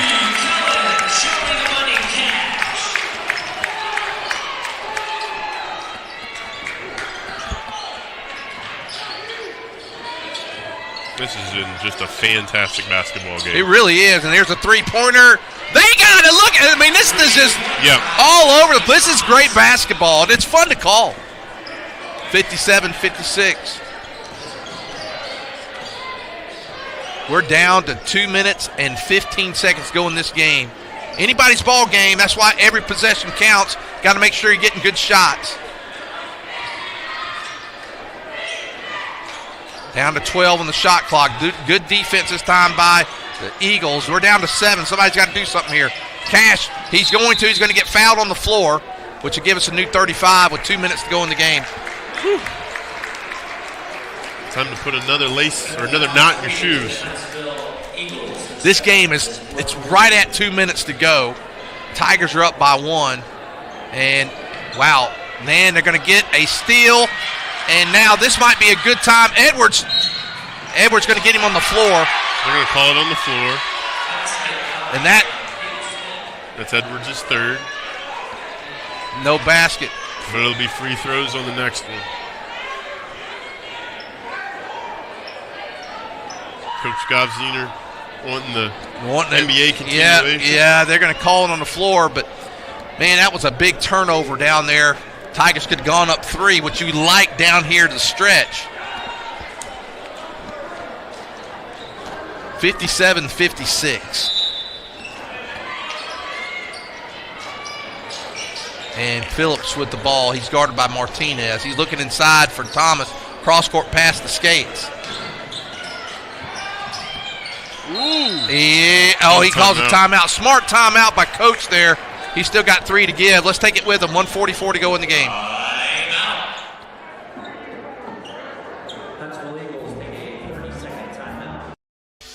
Don't get benched by slow internet. Team up with Zing Broadband by PG Telco and experience the agility and reliability that you need to stay in the game. Zing Broadband proudly supports the Prairie Grove, Lincoln, and Farmington schools. We wish all of our athletes success this school year.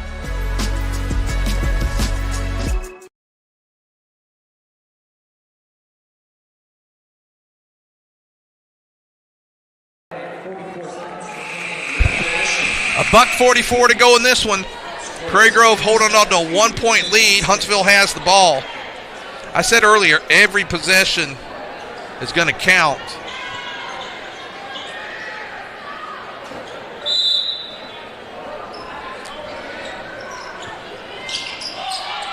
And Smith has it. He's guarded by Absher.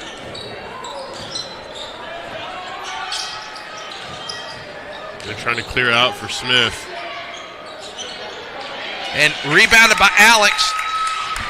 Kellen with the ball. Under a minute and a half to go in the game. Boy, we need a basket this time, fellas.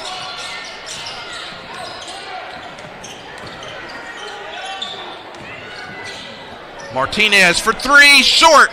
Rebound goes to Alex Absher. He's going to get fouled. 1:11 to go. And a fresh 35 for the Tigers. Clock hasn't stopped. Oh, my gosh. Should be at 1:12 is what I hear. Are they going to put the time back on the clock? Should be 1:12. Let's see if the officials have it.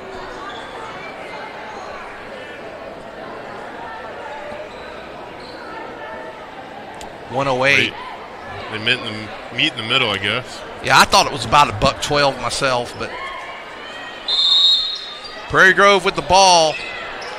And Absher, no call! Are you kidding me? Quickly down the floor comes Phillips. Prairie Grove, great play, didn't get the foul. And who didn't call it? The guy who's been off all night, in my opinion. I think both sides will be displeased with the officiating tonight. Good basketball, though. I don't want to just harp on the officials. It's been good ball. Prairie Grove gets possession. 35.9 to go. Is the barometer, you're watching the barometer right now. Edwards, they're going to foul him.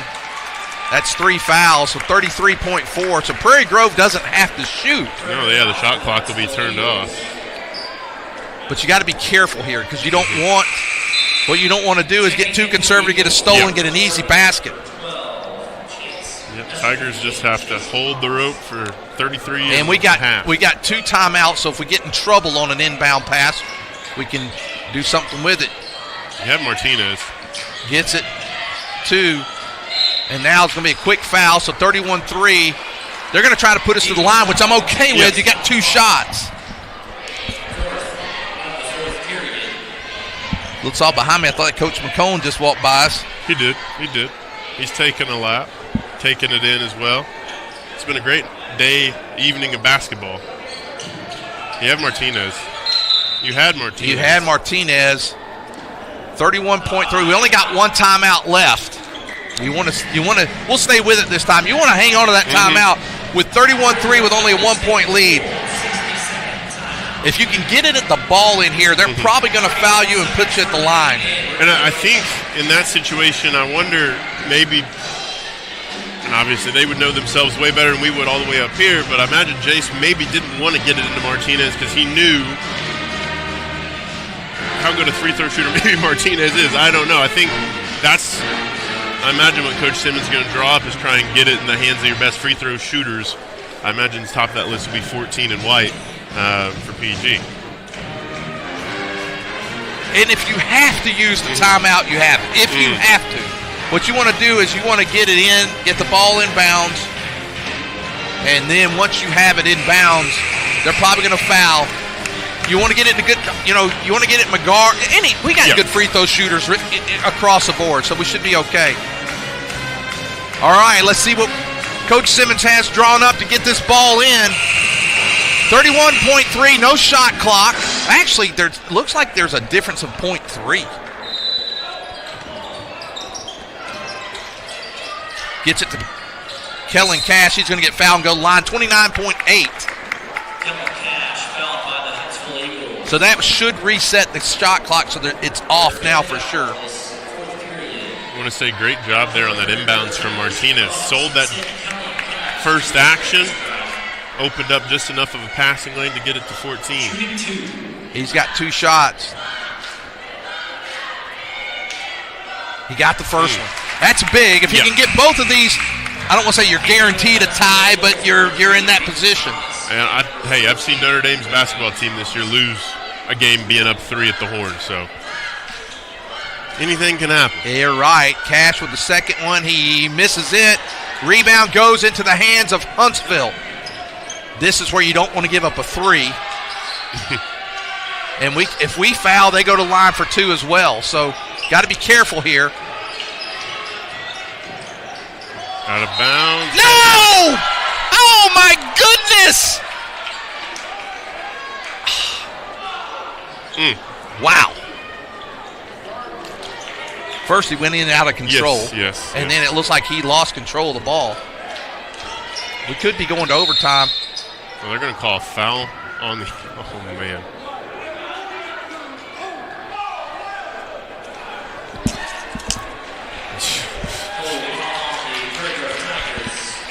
Unreal. I'm speechless tonight. This guy, unbelievable. Unbelievable. He makes first one.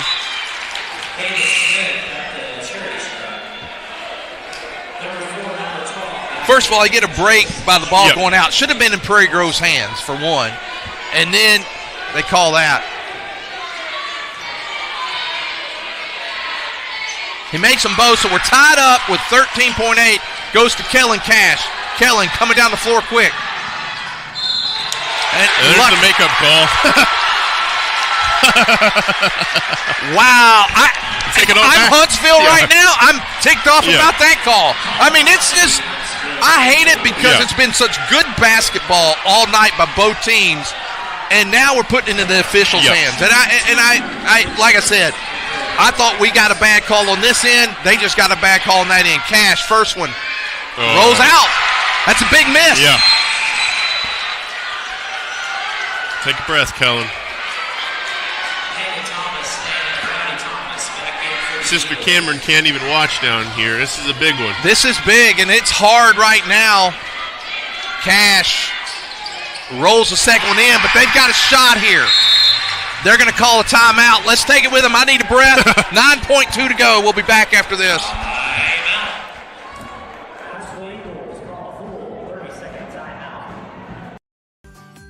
Are you ready to stop worrying about the reliability of your internet connection? Now everyone in your home can use the same Ozarks Go network. Watch videos, play games, work from home, do schoolwork, and anything else without worrying about lagging and buffering. Ozarks Go now has multi-gig internet service, offering quick downloads of files with fast speeds of 2,500 megabits per second.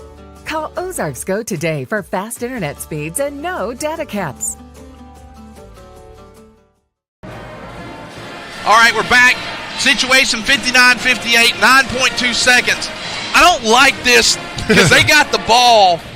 We're in the bonus, so if we foul them, they're going to go line and shoot two regardless. Yes. And you really want to play good defense. If you could get a turnover, that would be ideal.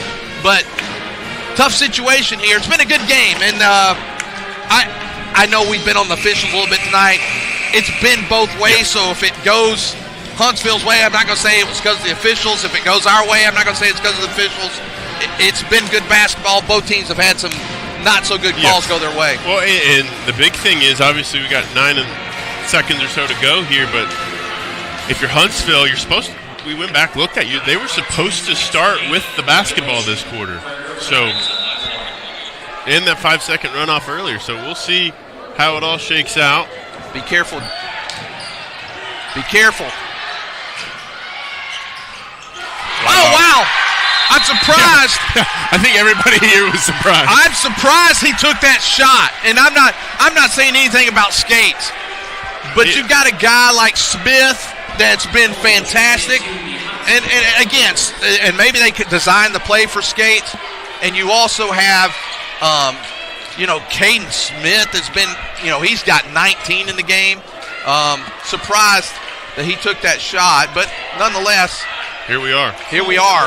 Cole McGarr with a chance to shoot two, 1.3 seconds. First one, got it. And this has been one of the quietest nights of McGarr's season.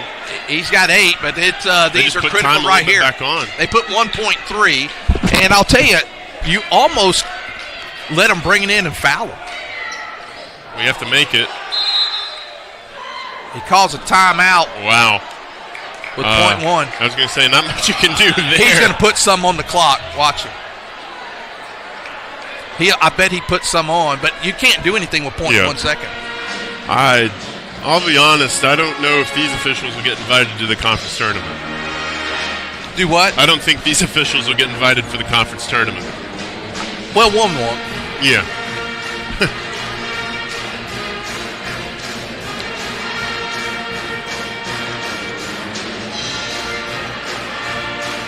They're going to give him a second.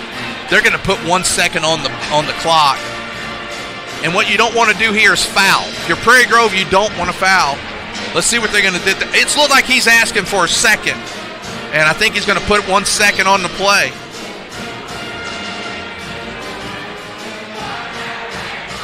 And I feel like Huntsville, to a lot of ways, maybe owed that. Had 5 seconds roll off earlier. They were supposed to start the quarter with the basketball.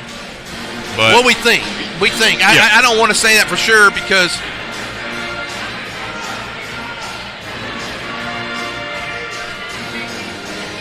let's see what they're going to do.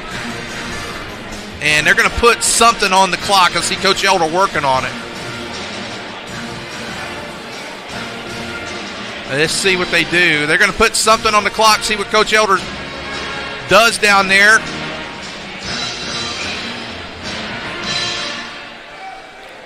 Okay, they put one full second.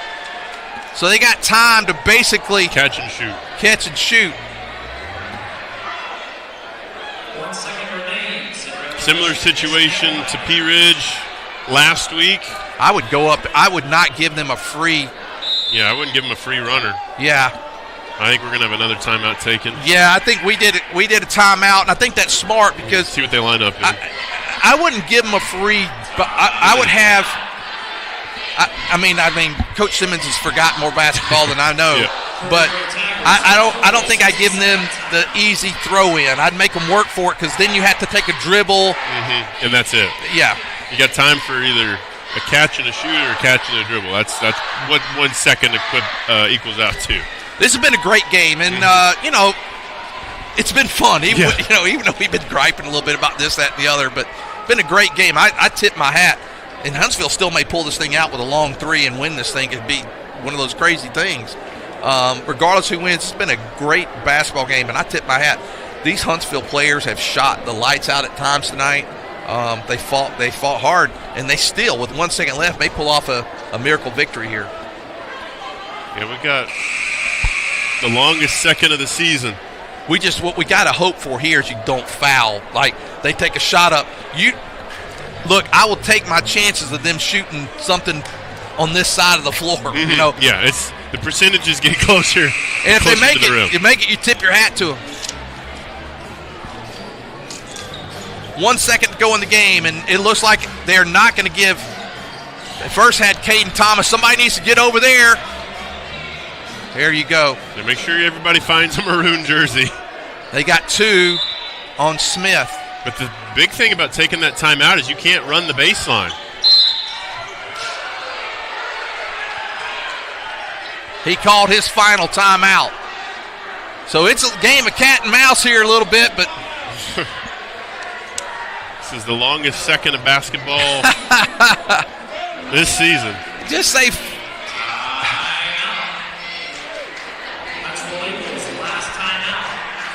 But yeah, it's just the thing about this, because they took that timeout down they there. Can't run the baseline. So anything to this far side of the floor is going to be obstructed by the basket. Now, granted, if you don't put a lot of arch on the throw, you probably get it under there, but it's not an ideal situation.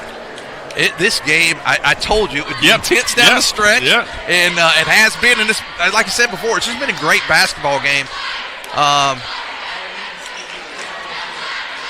I just don't want us to make a mental mistake right here. If they were to make a long shot, you live with it. You live with it, but you don't want to do something like foul them in the act of shooting with with a 3-pointer, because they're going to be shooting a 3. I can't see them getting a 2-pointer here. That's the ball game. That's going to do it. Well, Prairie Grove hangs on 60-58. And a great game by both teams. They're going to see each other a couple more times, I think, Stephen. Yeah, this was the opening stanza. I can't wait to see what at least the next one at the end of the regular season on Valentine's Day. I imagine there'll be no love lost between those two sides. Yeah, and you may be calling that one. Well, that one's over in Madison County. I don't know if we're going to make it that year. I know I won't be there on that night. And you might not want to be there either. But let's talk about this game. Kellen led all scorers with 26, Kellen Cash. Amsher had 17, and Peyton Thomas had 19, and Smith ended up with 21. He got a lot of those from the free throw lines. So Prairie Grove tonight, with that win, puts them, they're tied for second place with Huntsville, but with the win, they have the tiebreaker. So second place right now for the Prairie Grove Tigers. Yeah, not bad at all. It's a good first start to the conference season. That chapter's in the books. Now you turn your attention to the run to the conference tournament in Huntsville, of all places. You start on Friday on the road in Carroll County against a beatable Berryville team that you've done already once on this floor, and then you get back-to-back home games next week against Gravette, and a big one potentially next Friday against Shiloh here at Tiger Arena. Well, with Prairie Grove now, after the 1-7 start, sitting at 9-4 since that start. So really good turnaround of the season. It looks like they're playing well. We want to thank our crew tonight. For Southern Sports Network, for Stephen Blackson, I'm Lynn Gregson. You guys have a great night, and go Tigers!